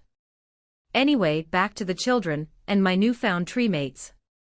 With 30 extra customizable branch, and the new options for them, the innermost trees are reserved for elves, so for the inner 6 trees, 1 is a playpen for the kids, 2 is some extra rooms for the elves, and perhaps future visitors, such that they don't get inside me, and I left 3 empty for now, since the process of changing one occupied customizable branch to another type takes a good month, even though the first change from blank takes a day. As for the other 24, I set 1 as a kennel for the woodhound, 10 for essence extraction, 4 as mineral processors, 5 as housing for insect warriors, which as a result spawns an additional 15 insect warriors in my service, and 4 unused. Perhaps I'll get some kind of defensive option, which the remaining 4 can be used for. I set a lot of the customizable branches for essence extraction, because Wisp claims that essence is one of the key materials for the Soul Forge. Still, even now it's not operational, the Soul Forge needs a power source. The elves now walk about their expanded, safe area, protected by the 2 layers of trees. Jura takes 1 of the extra rooms, and the 2 young elves, Emil and Belle, takes the other room. Lofan and the children continue to stay in the secret hideout. And unfortunately, the toilet and washroom is still in the secret hideout. Perhaps a common public bath can be made later on. TreeTree, will these rooms grow? Maybe. I don't really know. Perhaps these trees can level up and I can give them more options. But I think it is quite unlikely as they are connected to me. Oh well. Belle shakes her leg on her new mattress. In the room the 2 girls share, there's 3 single beds and a few cabinets. It's fairly large and there's windows out to the main tree. In a way, these rooms look like they are carved out of the trees themselves. Emil too checks out her new cabinets. For once she can move her clothes out of her chest in the hideout, into proper cabinets. You think the heroes will defeat the Demon King? Emil sits on the other mattress. Yeah, of course they would. They are heroes. Not as good looking as I hoped though. Well, I guess history paints heroes with a whole lot of makeup. Belle laughs and rolls on her new bed. The mattress is made of old clothes stuffed inside. Emile stands and looks out one of the windows to see a few of the new subsidiary trees. It's home to the giant beetles, and a few of them are resting. The home of the giant beetles, these giant trees are hollow within, and contained inside are nectar which these beetles feed on. She felt a little tingle, perhaps an instinctual fear. It's weird to be so near these giant beetles, but they are minions, creations of the tree spirit. Jura walks in. Ah, the design is the same. Oh, Jura. Settling in already. Yeah. Finally a space outside. Yeah, tree spirits are amazing. There are other tree spirits around the world with similar powers, and some of these very ancient tree spirits manage to elude the wrath of the demons by escaping, by creating mystical forests that are able to disappear temporarily. The methods the denizens of the world use to survive and outlast the demons are varied. Some choose to disappear, some choose to constantly move. Year 73 month 3 week 2. Demon King Andras has been defeated. Maximilian Powell has died. Mila Adams has died. Hendrik Mathers has died. Friasian has died. Gunnar Forrest has died. Peters Schmiel has died. Fong Wei has died. Omar West has died. Sally and Courtlass has died. Reese Witherfork has died. You received 10 fragments. You now have a total of 66 fragments. You gained 4 levels. You are now level 114. Tree familiar abilities upgraded. Skill, defensive dome obtained. Customizable branch option unlocked, shield generator. Soul tree range greatly expanded. It started with a set of pop-ups, and then I had a very, very bad feeling, and I asked all the elves to hide. They didn't know why, but they trusted me commands. I activated all the defensive measures that came with the higher levels, and indeed, there is something. There is a small delay, about an hour, but then it happened. A very strong wind swept across the entire area. It's like a shockwave from a faraway explosion, and with it searing, hot air. Thankfully, it seems to have weakened considerably by the time it came here. What the hell was that? Jura exclaims and looks at the other elves. The Demon King died. And I think some kind of massive explosion happened. Oh. The elves clapped their hand. That's great news. And the heroes died as well. Oh. That's sad, but that's great news too. Jura frowns and then laughs. What? Why? The other elves look at Jura. Surviving heroes tend to create political chaos after the demon threat is nullified. Actually, quite a few of the human kingdoms and empires we see today are descended from heroes. So, heroes, while necessary, do create a whole lot of wars and fighting. So what next? What would you do to prepare for the next Demon King? The elves pause. Wait. I thought elves being long-lived tend to plan things out. Jura and Lofen glance at each other. Well, we're concentrated on our day-to-day lives, training, or looking after the kids, that we don't think much about the next Demon King. Kings and emperors, heads of priests worry about such stuff. That somehow reminds me of regular people stuck in dead-end jobs, unable to see the bigger picture because it's deadlines after deadlines at work. And even if we thought about it, the Demon King is so powerful that whatever we thought isn't going to work. Well, fair. If it's not something you have the ability to change, you don't worry about it. At this point it's the children that speak up. Bristlock and Wallen laugh and say, if we could be heroes, then we can beat the Demon King. That's actually the ideal. If we could beat the Demon King, then we need not worry about the problems that it creates. And if I want to try that idea, I'll need to get my Soul Forge online. Year 73 month 3 week 3. The death of the Demon King takes a while to get out. Not everyone gets a nice notification in their menus like I do. It seems that the place where the Demon King perished is warped by the mixture of his demonic magic and the natural magic in the area, and creates special mana crystals known as demolite. Demolite is a valuable mineral, for it only exists at the places where the demon kings has died, and the amount of such mana crystals created is finite. But it's valuable for its ability to store mana in large quantities, and is therefore valuable in high mana requirement spells, rituals and generally as a source of power for large, long-range weapons. Even adventurers also use them as a sort of a reusable mana potion, as they lack of pains of potion sickness, as these crystals merely store their own mana, which they can withdraw later on. And so, the period immediately after the Demon King's death is usually a mad rush to the Demon King's site, to harvest these minerals. It is for these reasons that some adventurers have a secondary mission given by their countries, which is to observe and inform their benefactors the location of the Demon King's demise. Yet, mining such minerals, which usually appear as crystalline structures on the surface, is fraught with challenges as well. The dense mana pool tend to attract leftover demons, and also large monsters.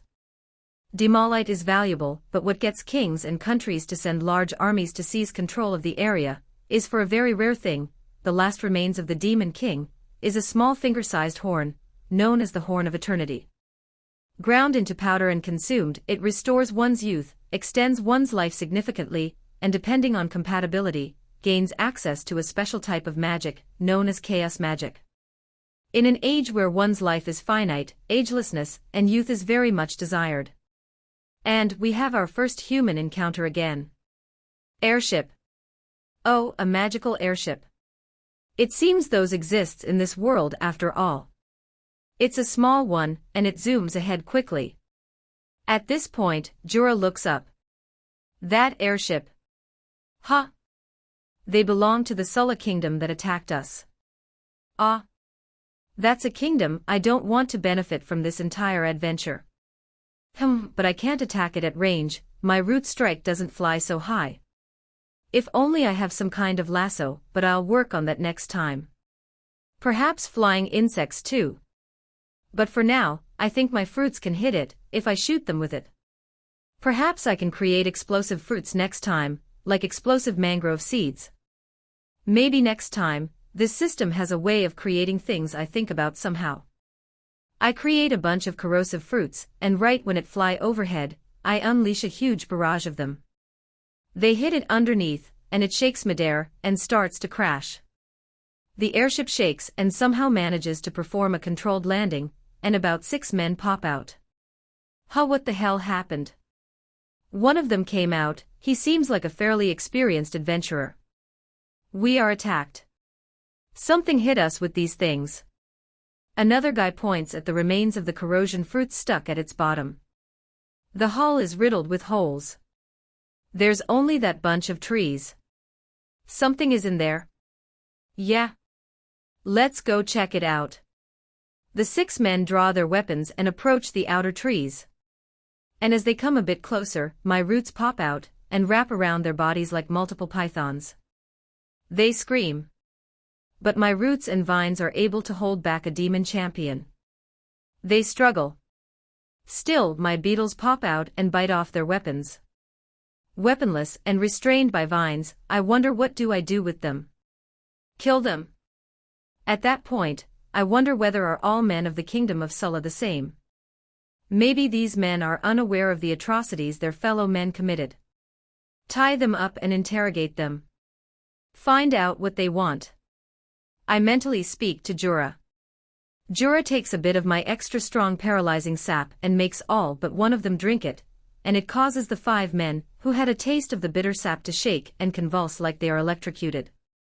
The last man, the oldest and the one who looks to be in charge, stare at Jura. What the fuck are you doing? You belong to the Sulla kingdom, and they destroyed this village some time ago. I'm just taking revenge. The man's eye widen. I have nothing to do with it. Really? Jura shrugs. That's what everyone says. But the sins of the nation are shared by every citizen and follower of the nations. I might spare your life as your cooperative, but otherwise I'll kill you. The beetle carried the remaining 5 men into a wooden cell, one of the extra customizable branches. Essentially it's a room, but with no windows and a door that only can be opened from the outside, and vines inside that holds onto their bodies. So, Do you want to cooperate? Fine. What do you want? Good. The group of beetles then transport the damaged airship into the area between my main tree and the subtrees. I'll have to take a look at them later. The idea of having my own airship is appealing, even if I can't use it. Year 73, month 3, week 4. The adventurers are alive, and my routine involves putting them under the microscope. There are certain differences in the human body compared to elves, and this is most apparent in the nature of their water. The elves have a very slight greenish tinge to them, and this it seems leans toward a nature-based magics, and makes it harder for them to use magics that contradict this natural disposition, whereas the humans generally have pure, clear, colorless water. After a week of going into the pod they've gone slightly crazy, and it seems they are hallucinating. Perhaps it's the sleep-inducing elements that I inject into them via the nourishing branches. Are we going to keep them here forever? The younger elves are complain, but put up with it because they are monitored by beetles and restrained by the vines. Well, I plan to dispose them, eventually. But for now they are useful. If the soul forge is that powerful, understanding this is key. Jura grins. I would like to fight them one-on-one. Maybe I could set up a match between Jura and them, and let them fight for their fate. But what if he loses? No, if he loses, I have a problem. Fine. If they win, they go free. Jura gulps, but he is the best fighter the elf village has, with all the additional levels from the recent battles. Let them know, one-on-one, if they win, they go free, they lose, they die. The adventurers are more than happy with such challenges, and so they agree. So the next day the captain faces Jura, outside the ring of trees. I'll still be able to easily kill them with a root strike, so I'm not too concerned. The battle starts with a stare down. The captain and Jura stares at each other and readies their weapons. Start. Lawfen, flanked by about 6 beetles, start of the match. She shakes her head, this is a silly men thing. The 2 men starts trading swords, but it's easily clear that Jura's a lot stronger. I figured as much, as my investigations into his body doesn't suggest anything special. The adventurer tries a few dodgy tricks. A poison dagger, a random hidden weapon, and it fails. Jura as an elven warrior has fought adventurers many times in the past, so such tricks are not new. And a slash, the battle ends. All in, it's mostly posturing and sensing for a good 3 to 5 minutes, the actual fighting is like for 5 minutes and that's it. So, the adventurers will die. Year 73, month 4, week 2. Some peace and quiet. It's lovely. Rather than killing them with a root strike, I felt like trying something different, so I used absorption on them, and drained them into nothing but a husk. With the new weapons and items collected from the adventurers, the elves can now practice different kinds of fighting, which they will need to do eventually. My multiple essence generators are producing well, but I think I'll need new skills and abilities soon. And one alternative to the soul forge is to power it myself, but that would require a tremendous amount of energy, and so I'm exploring how to store energy. The solution came in the form of a potato. Tree ability, create tuberous storage. A potato that stores energy. Year 73, month 4, week 3. 1 tuber for every customizable branch. So for a total of 40 potatoes, given that my main body grown, and has 10 customizable branches now, and 30 for each of the subsidiary trees. These standard-sized potatoes is also now my standard unit for energy. The energy cost of my soul forge activities will be measured in potato units (PU). And we see a group of returning refugees.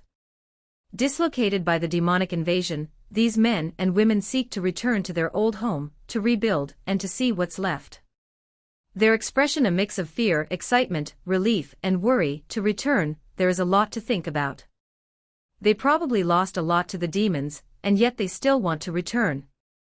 They however did not get too near, and mostly just went on their journey. I wonder how are the rest of our village. Lawfen sits at one of the flat roots that link the main tree to the other tree. Jura's opposite her. They are in the Elven Kingdom, I'd like to think they will be fine. Jura nods, but he probably is being optimistic. Not many survive the journey, and to restart in a foreign land is hard. Do you think they will come back? If they know what we have, yes. Jura pats the flat top of the wood. It's like a table now. There's a lot of things to do, though, and one of it is for me to make contact with other spirits. To further extend the range of my local area rootnet, I would need to engage in some infrastructure projects. But of course, it is a difficult exercise, so it's important to locate other spirits first, and then attempt to link up. The elves unfortunately do not remember where is the nearest tree spirit, and it is possible not all tree spirits are known, though it seems that those attuned to nature can generally sense it, and so, I wonder whether I can sense it. And I get pulled into the soul realm. It's the wisp. It seems it can pull me in here whenever it wants to. Hello. The wisp floats, surrounded by multiple other floating souls. They glow like little balls of white light, orbiting the wisp. Oh. Hi, wisp. One of the little balls stop and float right in front of me. Tree spirit. Huh. Oh, is this like Jua? I take a better look and this ball is different. Its glow pulses and the color is bluish. One of your heroes. Unlike the others, there's something holding it back from returning to the gods. So you are heroes. Ah well, heroes are supposed to be special, they're spirits belonging to the gods. Mila died. How? Her soul's in pretty bad shape, whatever caused the death is really bad. Souls, even those of the gods, also naturally decay unprotected, and it's actually amazing it made the journey here. The wisp floats. You'll need your soul forge to repair her back to normal. Why? I ask Mila's ball of light. Promise. Help. Tree spirit. My guess is it followed the path of the familiars attached to it, else it would have given up and returned to the gods. She holds rather strong emotions of debt to you, so she returns. Ah. It's a bit like Jura's case, but in this case it's due to her promise. I'll need to figure out how this works better. Okay, will it decay further? Nope. Now that it's in your soul realm, the decay stops. But to repair whatever caused the damage to her soul, you'll need your soul forge. I see. It seems everything related to souls must start with having a functional soul forge. Can I ask what happened? Demon King. Explode. Die. Mila's soul bobs up and down. Oh, okay. I think that's all it can manage for now. The wisp stops me from going further. You can talk to her again tomorrow. Her soul need to get recharged now. The wisp then moves away, and the other souls follow. The rest are the other reincarnators. I ask, noticing the other souls, but they do not look like Mila's. They look ordinary. No. Just random souls that died within your range. You get a lot of these. Kind of like a magnet that pulls souls towards me. Or is it gravitational field? Doesn't these souls have information I can use? I mean, if they can talk like Jua, that means I get a constant stream of information as long as people die. Maybe, but you need a soul forge to squeeze it out of them. Seriously? Must everything be dependent on a soul forge? No, you can also get a skill, but you're not there yet.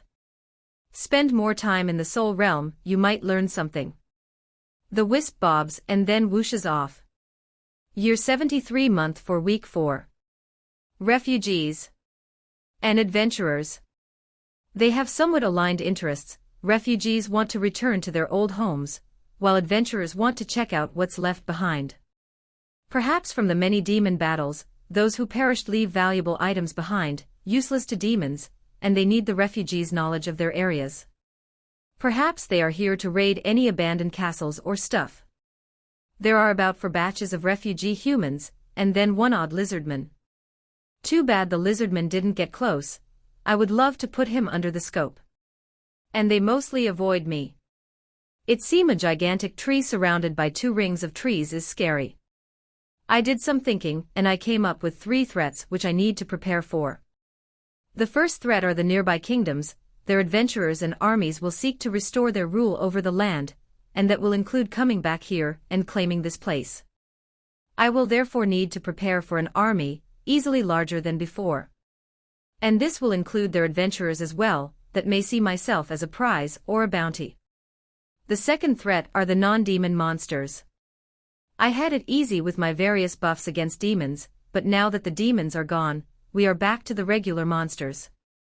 I recall I can handle most of the regular ones, but if there are greater monsters, of which the abilities are unclear. There may be dragons or monsters of that level, which may now be attracted to my larger size. The last threat is obviously the returning Demon King. From the past trend, it looks to be a 10-year cycle, and I'm not sure whether 10 years is enough to prepare, so I'll also want to know whether I can somehow influence the return of the Demon King. Perhaps the rift sizes influences the Demon King's return, or something. If I can figure out how to push the time back even a year or two, that may allow more options, maybe even push it back indefinitely. The kingdoms are the immediate threat, of course, and I would like to get back at the Sulla Kingdom for what they did to the elves. So dealing with a conventional army, I would need a large amount of area effect abilities, a standing army, perhaps in the form of a large beetle army, or some converted woodhounds, and some camouflage or ambush-like abilities to take out unprepared forces. It seems the political situation for most nations is held together by the big bad guy, the Demon King, and once it's dead, the cracks in most nations tend to emerge, so the period after the Demon King is usually followed by all sorts of rebellions, coups, power grabs and so on. I could offer protection from demons that these kingdoms cannot, and that's a strategy to gather supporters and rebuild Frika. For non-demons, it'll be on the elves. I'll need to get them to the point where they can handle monsters, but dragons or other powerful flying beasts, if I ever encounter them, would bell a headache. My anti-air options are limited, my fire resistances may or may not apply against dragonfire, and I hope I don't have to find out. For Demon Kings, I honestly don't know where to start, but first of all, I need data. What has been written about Demon Kings in the past, and that means finding libraries, scribes, historians, other tree of knowledges, if there are such things. TreeTree. Emil snaps me out of my thoughts. They can call out to me anywhere around my main tree, and somehow I can receive it. Yes? Can you put your smaller trees anywhere, or must they be next to you? Good question. I didn't think about it. The moment I got the ability, I just instinctively put them around me. At this point a pop-up appears on my menu. Subsidiary trees can be placed anywhere within your root network. Each subsidiary tree also extends your root network. It's like a build range thing strategy games have. I should have pylons. Why did you ask, Emil? Oh, I thought it'll be cool if we could have a room to stay at the end of every day's journey. If we were on a journey. I'm just daydreaming. Ha ha. Emil laughs and rolls on her bed. Or maybe the trees can become a wall or something. Spacing out the trees like electrical pylons is interesting, since my vision is shared by my trees after all. Or maybe they'll be like the magical twin trees of the old Alara. There's this 2 spiritual trees that are apparently twins, and they have a connected portal that allows a person to move between the trees. Well, thanks for the idea, Emil. Year 73 Month 5 Week 1. I'm trying to find out whether my leaves can act as some kind of energy generator since I discovered the potato storage. In a way, a solar panel battery combination. I mean, in a game sense, I think it's possible, but I'm not sure what I'm missing to upgrade them. There should be a more efficient and higher output design and construction. Leaves after all generate food via photosynthesis, and the tubers act as storage of the food, and if the leaves can produce more, it'll be faster to refill the tubers. Maybe I'm missing certain kind of minerals. I'm also stuck with the soul forge, but at least I know what I'm missing.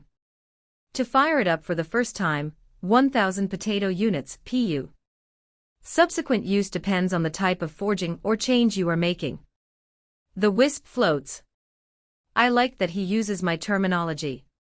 From what I calculate so far, I have 40 potatoes underground, and each of my leaves and trees generate 1 pu as well, so if I use my existing production and release my stored energy I can hit 80 pu.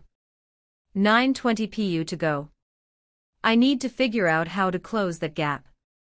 The elves, using their mana, can each produce about 1 to 3 pu worth of energy, so their contribution is relatively negligible.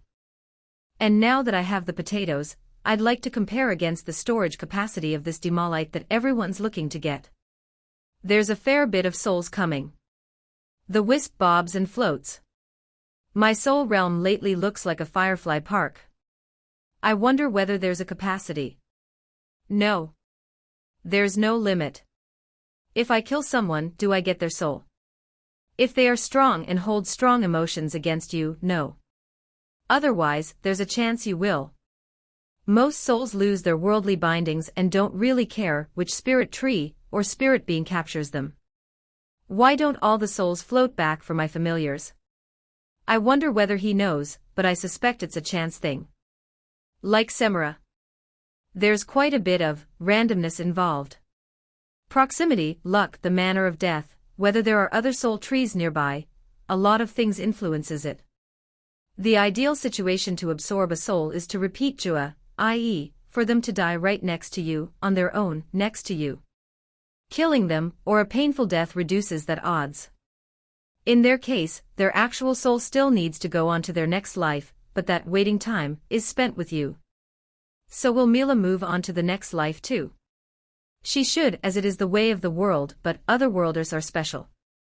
I am not aware of whether their rules are different. In any case, the damage her soul received prevents her from moving on, so you have time to. So there are plenty of souls that are damaged and unable to move on. A gruesome death tends to damage the soul, and releases dark energies that may create hauntings or manifest as evil spirits, but the presence of spiritual intermediaries, such as tree spirits, exorcists, evokers, spiritualists, or certain types of places of worship is able to contain said energies and manage the souls. Year 73 month 5 week 2. It's getting hot. The small patch of crop the elves plant around the trees are doing well, augmented by my presence. Using some wood magic to fashion a set of wooden pots, there are multiple pots hanging around all the branches, and also on the floor, and they contain things like chilies, herbs. There's also a small patch that grows edible potatoes and corn. Harvest should be soon, at least for this batch. Jura's practicing his tree jumping thing. It seems elven archers used to jump from tree to tree to get into position, and previously with only one tree, he didn't have anywhere to jump. The kids want to follow what he's doing, so Lawfen keeps them in the playpen. Lausanne's at that mimicry stage after all, and even with her teeniness she's trying to climb up the trees. And I acquire a new skill. Customizable branches, harvestable products obtained. Options are cotton, maple syrup, oranges, olives. Expanded options will be available with higher levels, or when new types of fruits are studied in the biolab. Amen. I don't feel like using the inner ring trees, or the main trees available branches for this though. So that leaves all the 4 outer ring trees for these functions. For us, we'd like cotton. We'll get to make new mattresses, new clothes and new pillows. We already have rather tasty fruits. If we'll see more travelers, maybe there will be merchants too. Olives and syrups should sell quite well, we can get money. Money. That would be interesting. I wanted to still leave some of the outer trees available, so I choose one for cotton and one for olives. The 2 chosen trees enter a sort of hibernation stage, and I could sense its inner body changing. In fact, as I reach out to it, a pop-up appears in my head. Transforming to produce chosen products, please wait 3 days. Well, that's not long. That money and merchant thing though. I think I'll scare them if I talk directly into their head. We'll do it. The 3 ladies, Lawfen, Emile and Belle. We used to buy and sell stuff with merchants, so I think we can handle it. Alright then, olives for sale. Year 73 month 5 week 4. The 2 trees are ready, and it seems each tree products 1 cartload of olives, and 1 bale of cotton per week. The elves though need a storeroom, so for now they put in within the secret hideout. The cotton is in rather raw form, so the elves and the kids help with processing them into more usable form, which will take quite a while. In some places of the world, magic is used to process these raw cottons. As for the olives, they are harvested in their fruit form, and will be pressed into olive oil later. It seems these oils are rather expensive, since they don't grow everywhere. The quality of these two produces are average, and I suppose that's because I just acquired the skill to make them. Perhaps I'll get the ability to produce higher quality produces later. With the additional crops, the elves are now a lot busier, and somehow it cheers them up. It seems to remind them of a proper village life where everyone's got some kind of work to do. Even if it is tiring to work on the cotton, or to press the olives with the wooden press I've made with some wood magic, these elves find some kind of comfort and pleasure in doing such chores. Occasionally, there are still some stray packs of hellhounds and other monsters appearing, but they are easily disposed by the beetle group. And then there's an odd bunch. They're like adventurers but not. Ah, bless the nameless mother. The druids, they seem extremely interested and so they move closer. These trees. They look untouched by the demon's destruction. Ah, indeed. The gods are kind, for some lands are preserved. The elves hide. Lofn shakes her head. Who are these people? I ask the elves, now all hidden.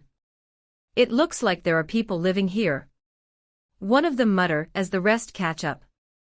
A man that wears a strange wig, with a necklace of multiple tiny bones, claws and feathers look at it and point at my main tree. He reminds me of those shamans or witch doctors, and he carries a wooden staff decorated with small skulls and bones. Spirit sign. Oh. Another man comes up next to him. He's got a long flowing white cloak and hood. A bit like priest, but not. That explains it. Leave? The shaman asks and the others nod. Yes, yes. This place don't need our help. Wait. Wait. The super excited first guy interjects. I think there are elves here. Yes. So.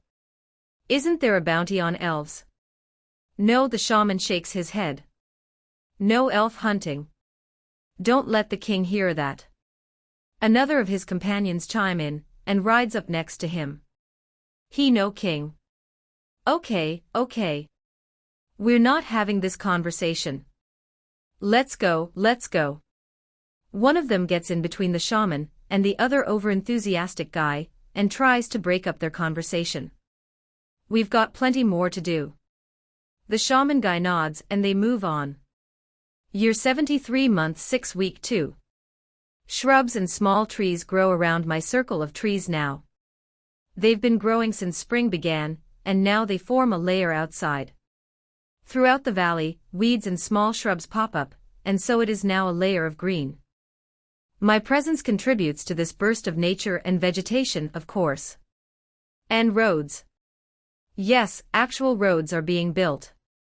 A group of 40 men, using a mix of earth magic and fire magic, are building a road across the valley. They're accompanied by cartographers and some guards. Let's mark this in the map. It's Freaka, isn't it? Yeah, what's left of it. But it looks like other than the destroyed forests, the general area is unchanged. At least that's a piece of the map we don't have much to change. Yeah. One of the men scribbles on what looks to be a very large floating book. The earth mages keep on forming bricks and the fire mages blast them, cooking the bricks, and then it is magically arranged on the floor by the other mages. It's a continuous, ongoing process that builds tiled bricks for faster travel by merchant wagons. But we do need to note down that giant tree. It'll be a landmark. Giant trees. Probably magical. To be investigated further. And that's the end of it. They moved on. In this world, the devastation caused by magic is incredible. Towns flattened, hills destroyed, forests razed. But similarly, the nature's magics also restore the hills and forests at a speed far faster than my own. And despite the really huge deaths from every demon attack, it seems the world's population is still growing rather steadily. Not all continents are affected by the Demon King, though the Demon Kings move and rotate its appearance between the continents. So the destruction is localized and gradually spreads as the demonic rifts open in more and more places until the Demon King is killed. To some extent, the presence of reincarnators and heroes made the natural denizens of the world lazy. Lazy. And selfish. Because it's not their problem. The heroes will deal with it. The armies from those nearest to the demons are there just to buy time and reduce the destruction, but kingdoms across the other continents would not send armies to aid. I find my thoughts constantly coming back to how the Demon King is a regular disaster. It's like a hurricane that happens every 10 to 15 years, and if what Mila briefly suggested, slightly stronger each time. And that brings me to the next question. What if no heroes come the next time? I hope I don't jinx it, but what if? Maybe I should ask the gods. Can I talk to gods in this world?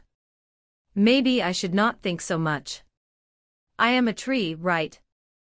Next day. TreeTree. Lausanne sits on my roots. Yes. I got distracted. Baby duties. When the adults are busy with the olive press or splitting the cotton fibers, Laufen asks me to keep Lausanne entertained. Brislock and Wallen are old enough to be given some tasks, but Lausanne at 3 is still too small. Yes. Playtime. Please make a wood ball. Oh, okay. Sure. A wood ball appears and she grabs it. She has many wood balls, but she seems to enjoy the newly made wood balls the most. She says the surface is smooth. Ball. Yes. Ball. Balls are like round fruits. Like oranges. But smoother. Yes. Lausanne hops around carrying her wood ball. She walks out of the hideout to the inner circle courtyard. The other elves are working with the wooden press. Can you make a big ball? Yes, how big? Bigger than the tree. Bigger than the world. Well, no. I can't make a ball that big. Oh. Lausanne looks down. Can you make a tree house? So I can throw balls further. Well, I could make a mini tree house in her playroom. But she's 3. Yes, I can. No. Wait. I don't have the skill. But I could create a treehouse-like structure, but it's not secured to the tree. Can you make one now? No. Why? I need to prepare. Can you make stairs? Yes. Where is Lausanne going with this? Can you make stairs between trees? That's like bridges, no. Should be possible, even though the trees are not linked. Mommy says I am growing. Are you growing too? You are a lot bigger now. I think so. I think I am growing. I can reach for things on the table now. Yes. Yes, you are.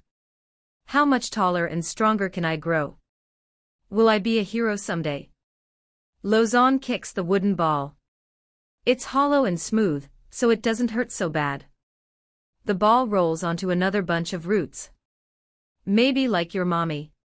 Can I be strong instead, so I can protect mommy and everyone? Why not? If you work for it. Uncle Jura says not everyone has the ability to be heroes. Needs to be born with the talent. Jura's a bit too realist there. I'm just telling her to not pursue the impossible.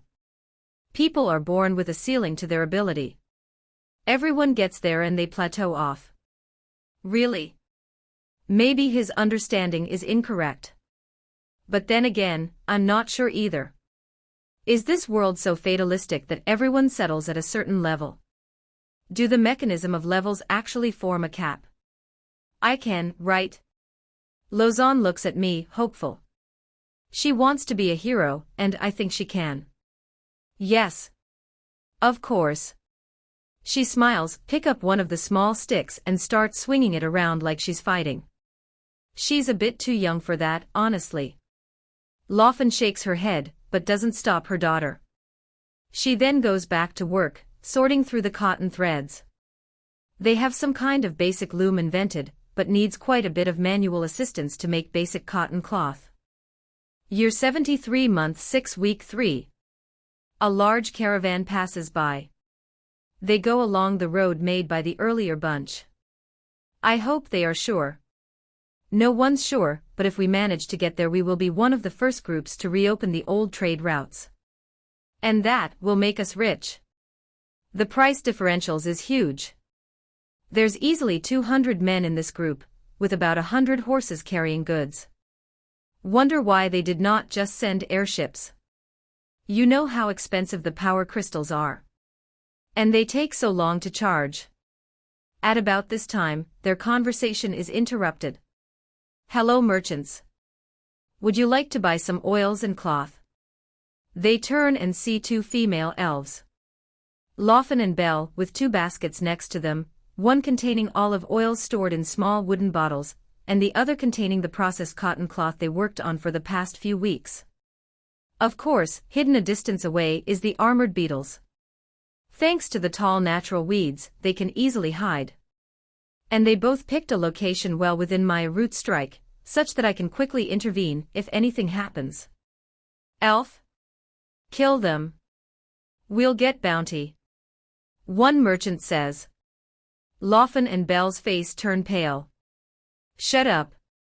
The bounty is worth a lot less than our trade rights to the Elven Kingdom. Apologies ma'am, please ignore my guildmate. He shouts out and smacks the merchant on the back. One of the riders, a guard, ride up to them too. He signals to the merchants. Two of the merchants then ride up to the elves, dismount and look at the wares. I am surprised you have olive oils in this area. I don't see any olive farms or groves.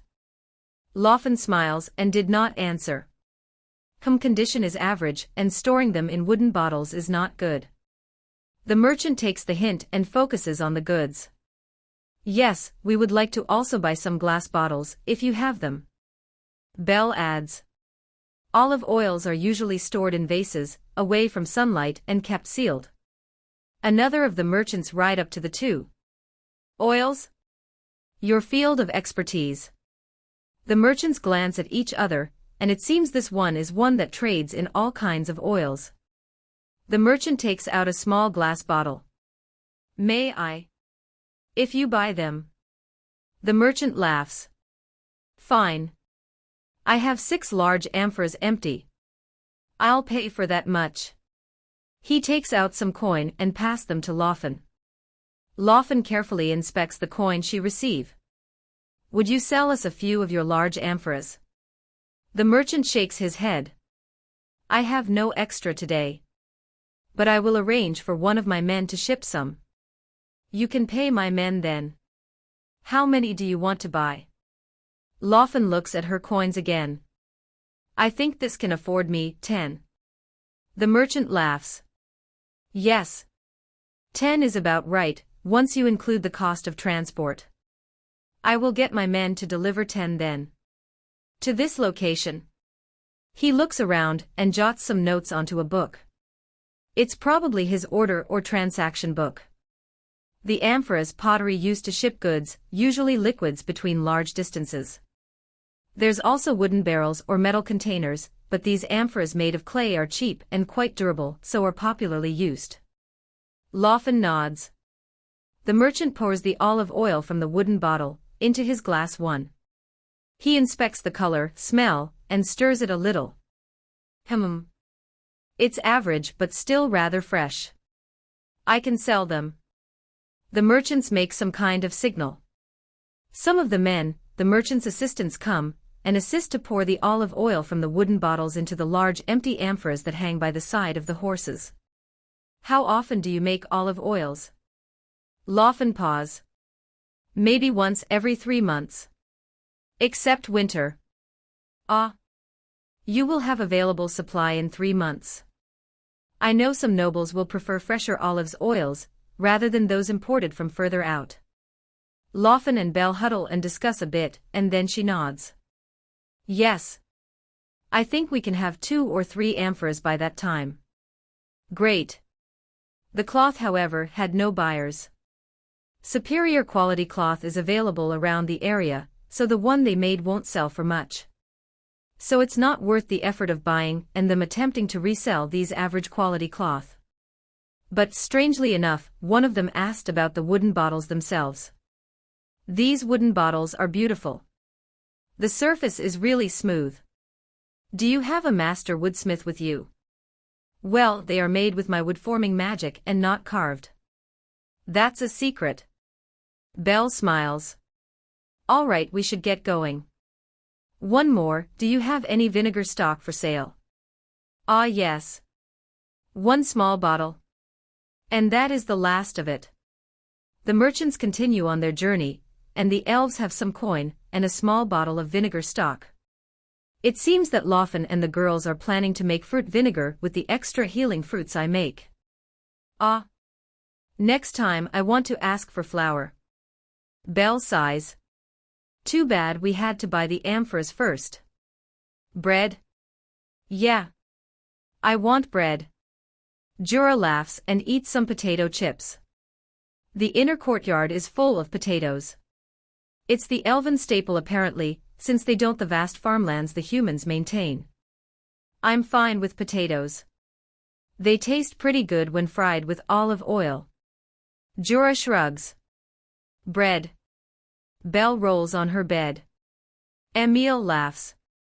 We can trade for that next time. If we can get better quality stuff. The elves kept all the money at first, I wanted some, so after some discussion the elves gave me 1/5 of the coin, which I keep in my inventory. Did not realize tree spirits wanted money. The elves collectively asked, it seems it never occurred to them that a tree would ever want money, even though I, a tree, am conscious, sentient, and I supplied the raw materials. I may need to purchase certain items, so I want to start saving some money for it. Especially for the advancement of my powers. Oh. Well, I will need money someday, so might as well start saving. I would like to be able to trade, somehow. There will be goods or materials I'll need to buy, since I can't possibly make everything myself. So yeah, can I have 1/5 of all the coins received? The elves huddle and discuss, to be honest I can hear everything they are saying, but they agree. It's really mostly about what they want to buy, and why a tree needs money, though in the end, their gratitude to me wins out. Year 73 month 7 week 1. The elves are hard at work, mostly doing the olive press. The cloth they made is used to make new mattresses and clothing, but since it doesn't sell, the elves now focus their efforts on the olives instead. So, a bit of this week's cotton is left unharvested. A small merchant convoy also dropped by to deliver the amphoras as agreed. It seems the merchants have a means of long-range communication. It's on one hot day, a small group of fleeing men and women, riding horses, 6 of them. Heavily injured, they all have multiple arrows in their backs, and even the horses are injured. And a group, about 10 men in cloaks chase after them. They seem injured as well but less than the earlier group. Head for the trees.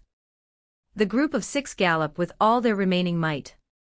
The cloaked men chase, a few trying to slow them down with more arrows. At this point, I wanted to kill all of them, but the 6 look so heavily injured they would probably die of bleeding soon. And I would like horses. Who goes there? Jura, perched on a tree, call out. The 6 yell out some gibberish I do not understand. Jura, though, does. And he shouts. TreeTree, target the cloaked men. And he throws wooden spears at the cloaked men. Root strike, x8. 8 roots strike at the riders faster than they could ever react, killing them instantly. The remaining 2 jerk, trying to pull back but they are too close.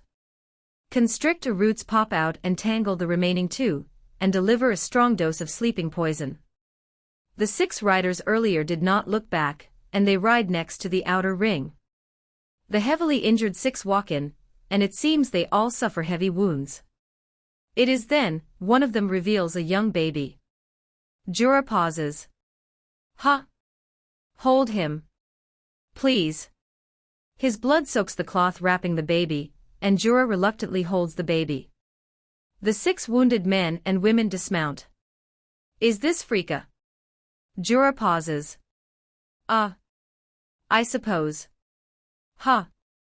The wounded start to treat each other, and they pull out the arrows from each other's back, and start pouring healing potion over it. Of the 6, 2 male humans, 1 female human, 2 male elves and 1 female elf. It is the female elf who shouted the gibberish earlier, and she looks at Jura, her armor drenched in blood. I am Aeons, an aide and guardian of Aeons. Who is that? Jura scratches his head. And why do you know our passphrase? Passphrase? It seems Jura and the men developed a passphrase to identify friendly people before this. Aeons, our mistress, she says her brother is the village head here. Her wounds are recovering, the potions are working. Brother? Ricola. Yes. I believe she mentioned his name is Ricola. Is he around? He's dead. Jura's still awkwardly holding the baby. He looks to be less than 6 months old. And take this child back. Aeons pauses and turns back to face the other riders. Do you have clean clothes that we can change him?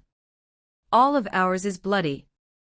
Lofen, who's eavesdropping from inside the hideout, walks out with some clean cloth from the extra clothes she made with cotton earlier, a bowl filled with paste and some clean water.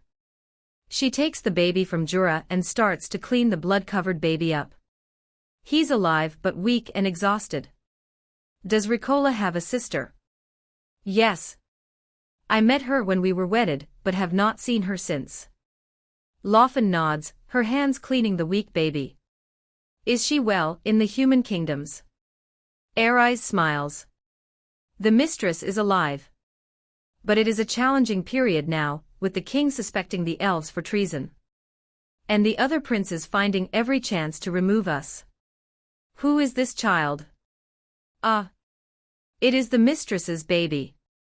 What? Aeons nod. It's inevitable. With the tension in the capital, the mistress requests that her brother assist to look after her child. One of the humans walk up next to Aeons. Please, raise the child as your own. We will return to the capital. Lofen shakes her head. I cannot. We cannot. Aeons pause, and the other human female come up. Perhaps the 2 of us stay back with the child. The guys can head back. She looks around. Will you guys accept us? As a refuge? The other men nod. That is a good idea. The child is most attached to you, Aeons. This place feels safe and magical. Aeons looks around at the trees and then at me. She stares for a while.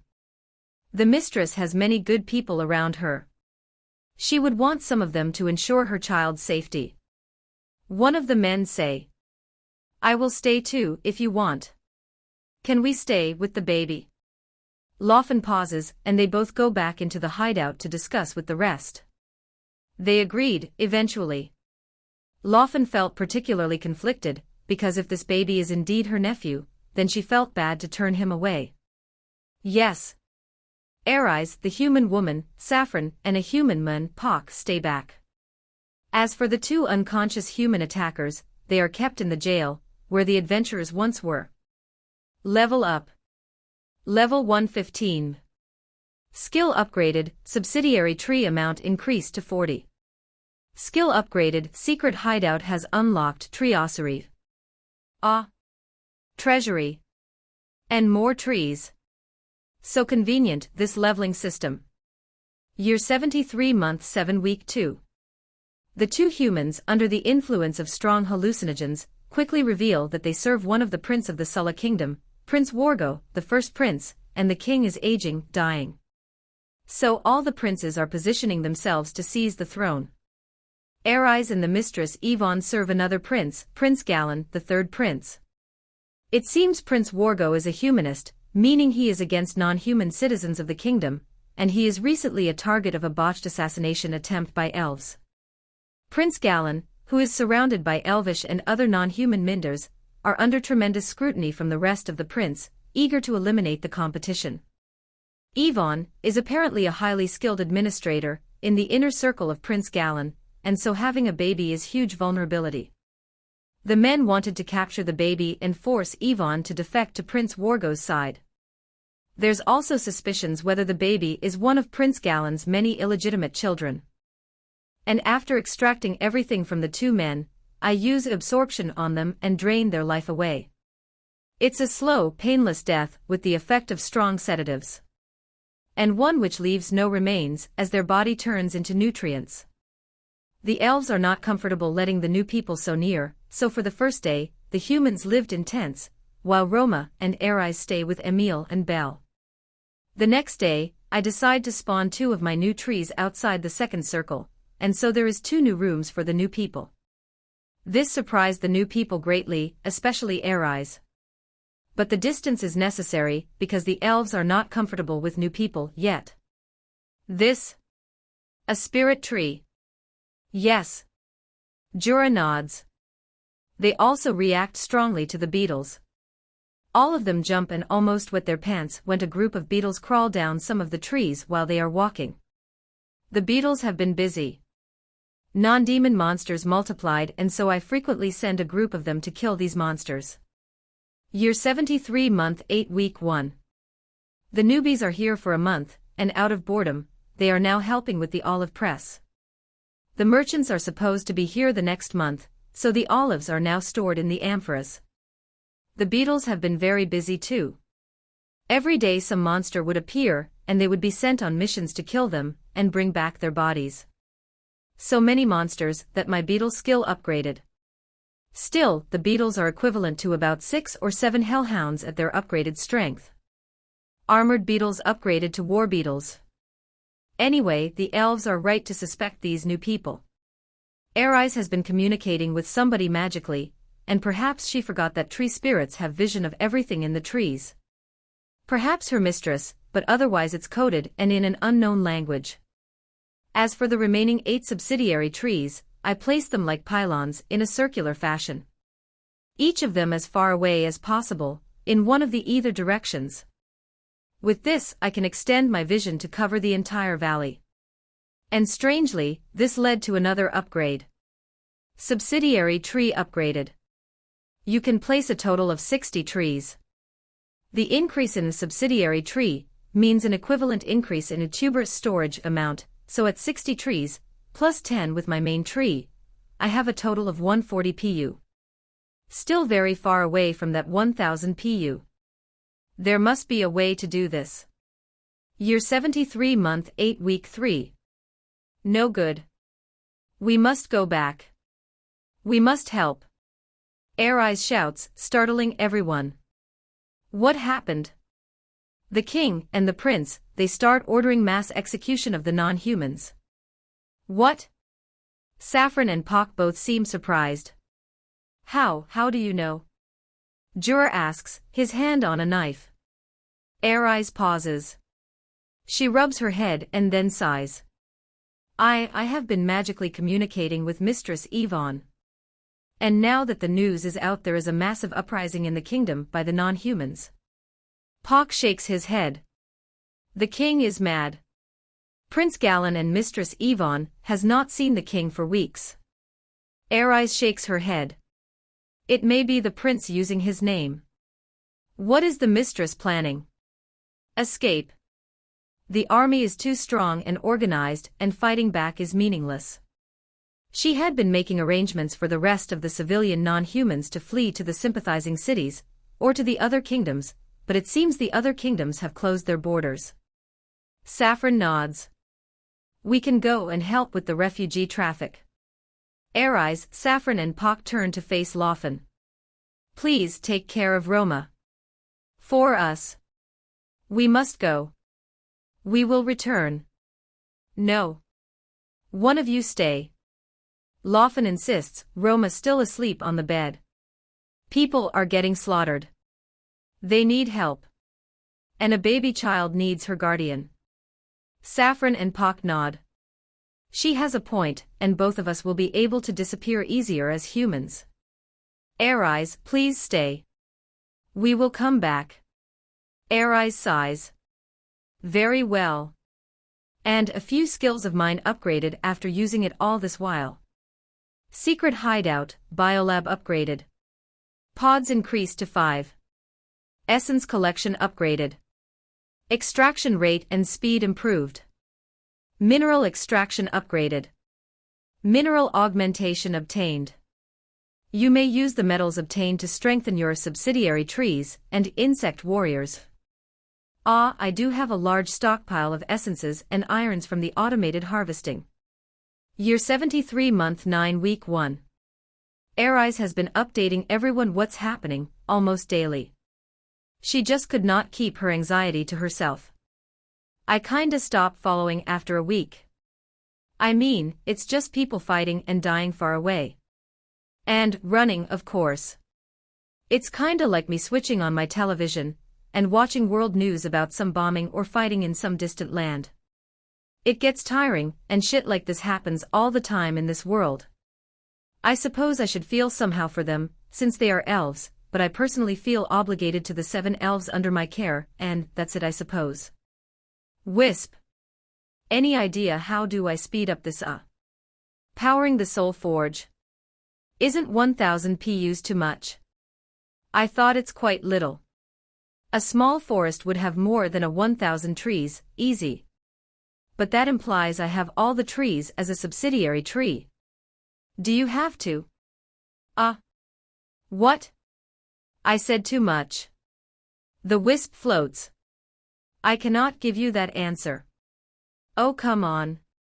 There are some things a tree spirit must learn on their own. Tree. Smart. Mila bobs in. Tree. Good. Yes. Okay, so there must be a trick to this. So if I did not have to have all of them as my subsidiary tree. Is it via rootnet? Let me try it on shrubs and trees that now spawn throughout the valley. Local rootnet access connecting to nearby trees. Connected. And I hear spam again. Spam. So much. Spam. Filtration activated. But can I extract power out of them? Attempting to connect. Energy drain initiated. Rootnet function obtained, tray-energy.net. Connecting to 64, 5xx grasses, 367 shrubs, and 141 normal trees, producing an estimated 18.4 PUs. Normal trees produce 0.1 PU, shrubs 0.01 PU, and grasses 0.00001 PU. I need 10,000 normal trees to hit 1,000 PU. But it's very doable. The entire valley is within my rootnet. All I need to do is to actively use my tree spirit mojo and grow this entire valley into a forest like it once was. I feel like dancing. Wee. Now I need to work on my mojo. Year 73 month 9 week 3. Massive burst in tree growth in the valley. The number of normal trees surged by 300 in 2 weeks. If I keep this up, I can hit 10,000 normal trees by year 75. The elves are especially surprised to see the sudden surge in tree growth, and what is sparsely covered valley is starting to look dense again. But there is a trade-off, though. In using this ability, my essence and material extraction slow tremendously. It seems essence and materials are not extracted, and instead used in the creation of these trees. But no matter, I have been hoarding essences and irons since I had the auto-extraction function. Oh, and the olive oil merchant actually came. And I get me some of that coin, too. It seems an ongoing non-human genocide does not stop merchants from doing business. Those who worship the coin are probably the most devoted of devotees. So I leave a path of some kind for the merchants, and an area where the trading can happen. There is a small hut, made using wood magic, at the side of the path. Jura and Laufen helps to make a wooden panel that says, Freaka trading post. Aeons is still on about the chaos in the kingdom, and there's some sparse resistance as most choose to flee. Anyway, distant matters. Year 73 month 10 week 1. More trees. Another 300 plus trees spawn, bringing the valley's normal tree count to 762. This is the single indicator I follow for the next 1 year until this damn Soul Forge comes online. Animals appear now. It's actually a curiosity how animals appear when they were not here before, but according to the elves, there is a god that creates animals in the lands where trees appear, in the same manner as how monsters appear out of nowhere. Well, it is logically consistent. If monsters are just magical versions of animals, and monsters can spawn out of nowhere, it should be the same for animals. Maybe they are both creations of the same gods. But can sentients spawn out of nowhere? Anyway, Jura's out hunting. Apparently spotted one of his favorite food, a deer or something like that. There is a new mild annoyance. Birds. I mean, birds. They make nests on your branches and they poop everywhere. And some of them are brazen enough to attack my iron-reinforced war beetles. But they are just irritants. TreeTree using magic. Yes, Lozon. It will be a forest once more. Lozon likes trees. She likes flowers too, and some of the shrubs have flowers. She likes the yellow flowers the most. She says it looks like the sun. Wow. Teach me, please. I can't. I just feel it. It's like a primal urge I just have to let out, and it happens. It's true.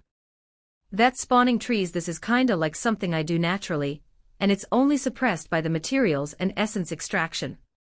Once I activate it, it just happens. Weird tree spirit mojo.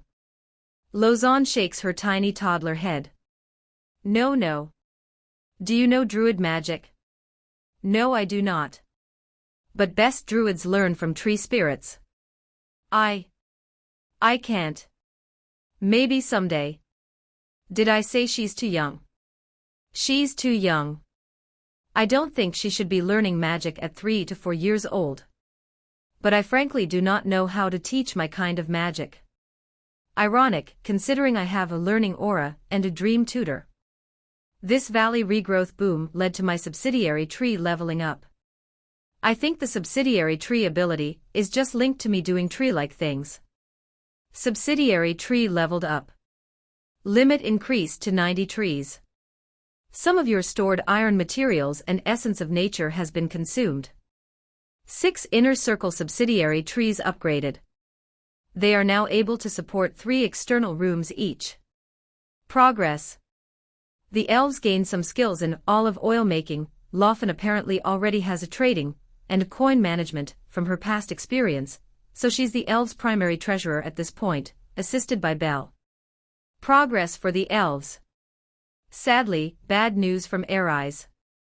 The resistance spreads and the country descends into a civil war of some kind, with the humans overwhelming on one side, and the non-humans, outnumbered and outgunned.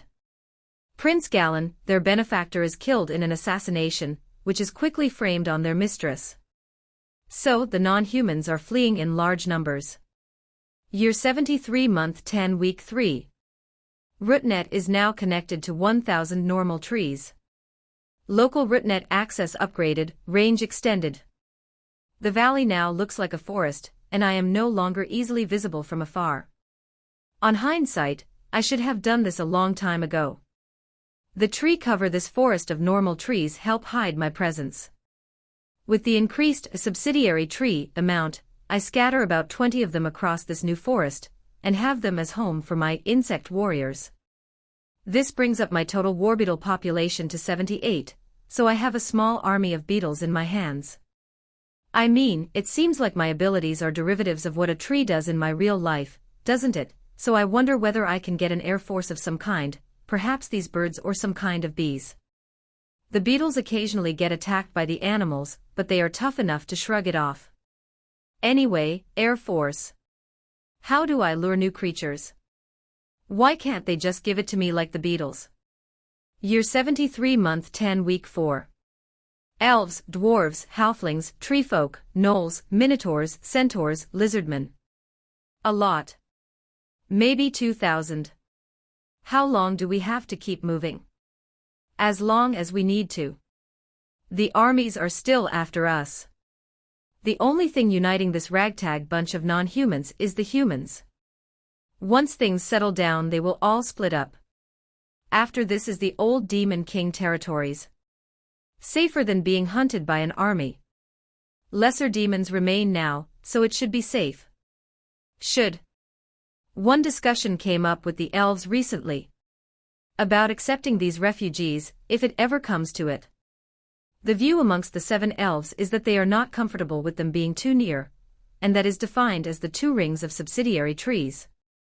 That space to them is still their space.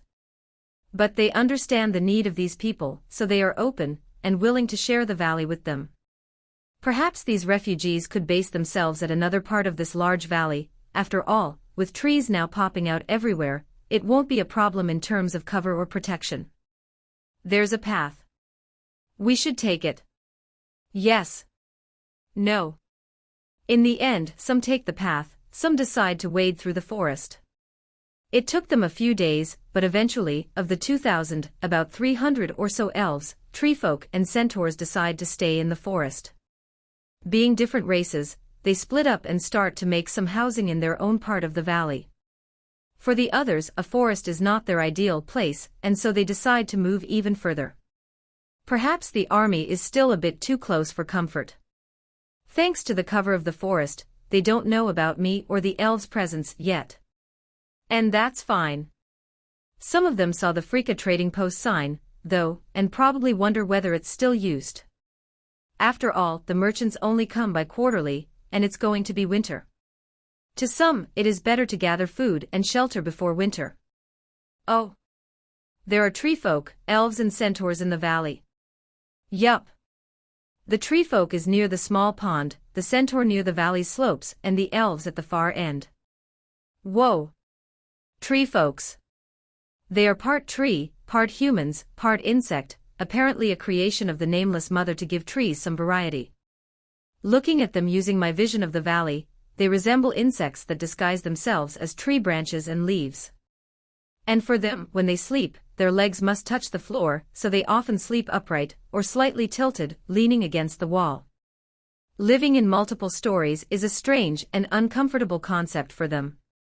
And in a way, they are the first to detect my presence. When they sleep, their feet would extend small feelers into the ground, and this would exchange their bodily waste for nutrients. This leads to contact. Foreign entities attempted to connect. Treefolk presence detected. Isolating. Treefolk successfully isolated. Huh. They jolt from their first night of proper rest. This place, the ground. A group of beetles appear outside their makeshift settlement. The few warriors quickly take up arms, but there's too many. Easily 40 of these beetles. Hello, treefolk. It's nighttime and treefolk's vision is rather poor, but an elven voice is strangely welcome. Who goes there? There is a de facto chief among the treefolk, he steps forth. I have been instructed to visit you. Welcome to Freaka, and this is our valley. The treefolk look at each other, we see no Freaka, no settlement. Ah yes, raised by the Sulla kingdom. But some of us survive, protected by our guardian spirit. Guardian spirit. The treefolk instantly connect the dots. A tree spirit, here. Yes. He's been watching all of you. This valley is under his domain. A few of them gasp, but the leader then asks. Does he want us to move away? No. At least, not yet. We are just a greeting party. If there's no unpleasant events, our tree spirit will not take any hostile actions. The leader breathed a sigh of relief. Ah. As treefolks, we would be greatly honored to live in a land watched over by our ancestors. We hope so. Try not to chop too many trees down, and if you encounter any beetles, please do not attack them. They are the minions of the tree spirit. The leader nods. Certainly. The beetles and Jura disappear back into the night, and the tree folks quickly huddle together to discuss this revelation. Back home, Jura looks at me. Was that necessary? Yes. It is important they know who they are dealing with, and tree folks seem like the ideal candidates to make that first exposure. And I won't want them randomly attacking my beetles. Tree folk and elves have an awkward relationship, and are often tense with each other.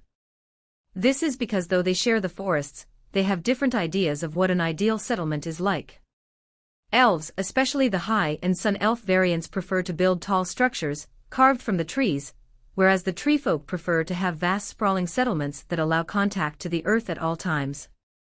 Elves also have good night vision, whereas tree folk vision is generally poor, and they depend on a wide range of other senses like touch, gravity, vibrations.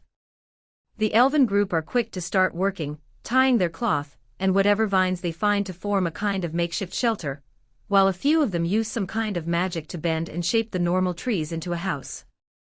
It's a slow process, whatever wood-forming magic these elves use, and from my observation, it reduces that tree's energy output in exchange for greater structural integrity. The centaur group live near the sloped areas of the valley, where there is a mix of shrubs and trees. Unlike treefolk and elves, they erect large tents, and they prefer to be out of the woods. Any trees in their vicinity is used to anchor the massive tents, and one of the taller normal trees become the center core of their chief's tent. The tents themselves are made of their leftover hair, mane and fur, cloth, and whatever animal fur or skin they can find. So what do we do with the elves and centaur? Watch them. I've instructed my beetles to stay away from them, and since both elves and centaur are at the forest's edge, it's still fine, for now. But once they grow, I will need to make myself known. It would be easier to let them know now, though. Lawfen thinks. If we wait too long, they might feel defensive. True. Let's be proactive then. Jura, can you visit the elves? Certainly. And southwest Jura goes close to the elven settlement. Everyone is so busy working on their new place that they did not notice Jura walk right through their makeshift gates. Hi everyone. He shouts, and everyone turns. They quickly panic and grab their arms. Who are you? Their posture is poor. These are not warriors. They are exhausted from their long walk that they just want to rebuild. I am from the village of Frika. It's a really small village, but thought I'd still let you know we exist. Village? Frika? That unused trading post. It's rarely used. Jura laughs and opens his hands. I come in peace and know this, that a tree spirit watches over this valley. It is for his presence that a forest is now here, so quickly after the fall of the Demon King. What do you want? A young elf quickly shout. Even amongst elves, the youth can be rude. Nothing much. Jura smiles and 30 war beetles appear next to him. The elves all feel a shiver of fear. Just know that this valley is protected, and behave accordingly. Something elves should already know, in the presence of a tree spirit. An elderly elf appears. Ah. I did not know Frika has a tree spirit. That is a pleasant discovery. A younger man appears, he looks like a warrior, and he glances at Jura. Are you the chieftain of Frika? Jura laughs. We are so few, so small, we have no need for a chieftain. But our tree spirit guides us and speaks to us. Our tree spirit sent me to greet you. The elderly elf pats the younger man on the shoulder. This is our chief. Well met. How do we find you? Jura pauses. He did not want to answer that. How many are you? Less than 10. Then you should stick with us. We have more. Help us. Your war beetles too. Jura shakes his head. These war beetles, they belong to our tree spirit, and they do not listen to me. Our tree spirit is our guide. The young chief shakes his head. I have never heard of elves who obey tree spirits. Tree spirits are our guardian spirits, but we, elves, are the true masters of the forests. Tree spirits will follow the will of great elves. Jura smiles, and he want to ask why is he running, but then decide that would ruin the relationship a bit too much. Ah, you are free to believe what you please. I am here to greet and welcome you to the Valley of Frika. And warn that the forest you see is under the protection of our tree spirit. You are free to test our tree spirit's patience and kindness, if you feel that is a hollow threat. The young chief winces. Ugh. Jura smiles, turns around and leaves with the war beetles. Tense. But I have more free, subsidiary trees now. If necessary, I can place more of them facing both the elves and centaur, so that there is always a beetle group ready to respond to any uprising. But let's see how the centaurs are. An elf. The centaurs spot Jura the moment he peeks out of the forest. Hi. I wish to speak to your leader. Two centaurs appear, one male and one female. We are the leaders. Speak, elf. The female one speaks first. I am here at the request of the tree spirit of the valley to welcome you to Frika. The male one then speaks. Are you here to threaten us? Yes and no. Jura smiles, such negotiations are getting easier. The tree spirit has reasonable expectations of proper conduct from the valley's inhabitants. The female centaur looks at the male and whispers to it. The male centaur nods and then turns to face Jura. A tree spirit, you say? Yes.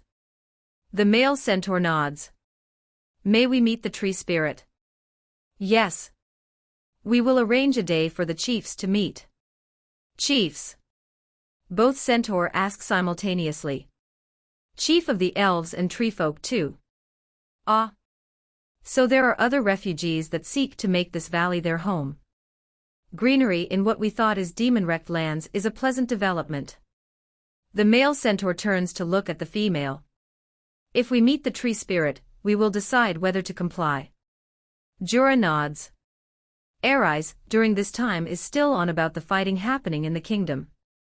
Her mistress is trying to flee too, as her protector, the prince, is dead.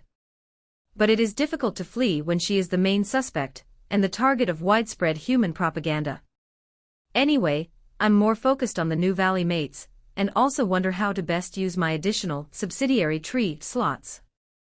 If there is going to be tension, I will want more beetles to fight off their numbers, and I have no indication of how strong the leaders and warriors are. Maybe they are as strong as Jura, or maybe more. Year 73, month 11, week 1. Normal tree counts grow to about 1,400.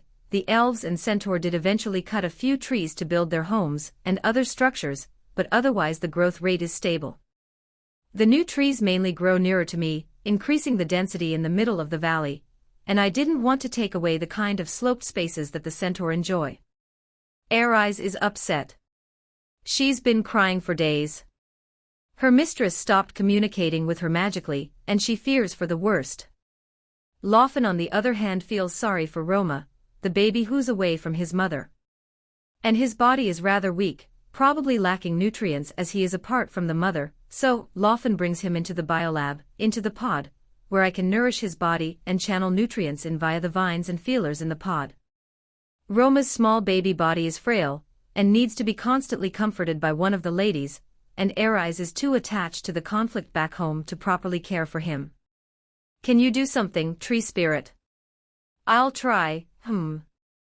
I suppose what hospital have is some kind of incubation facility. Perhaps my medical room or the biolab pods can be modified. Secret hideout upgraded, childcare corner obtained. Childcare corner produces a special infant-friendly syrup, similar to baby and milk formula. Infant syrup can be further upgraded with various kinds of materials and minerals if available. Ah! The system to the rescue.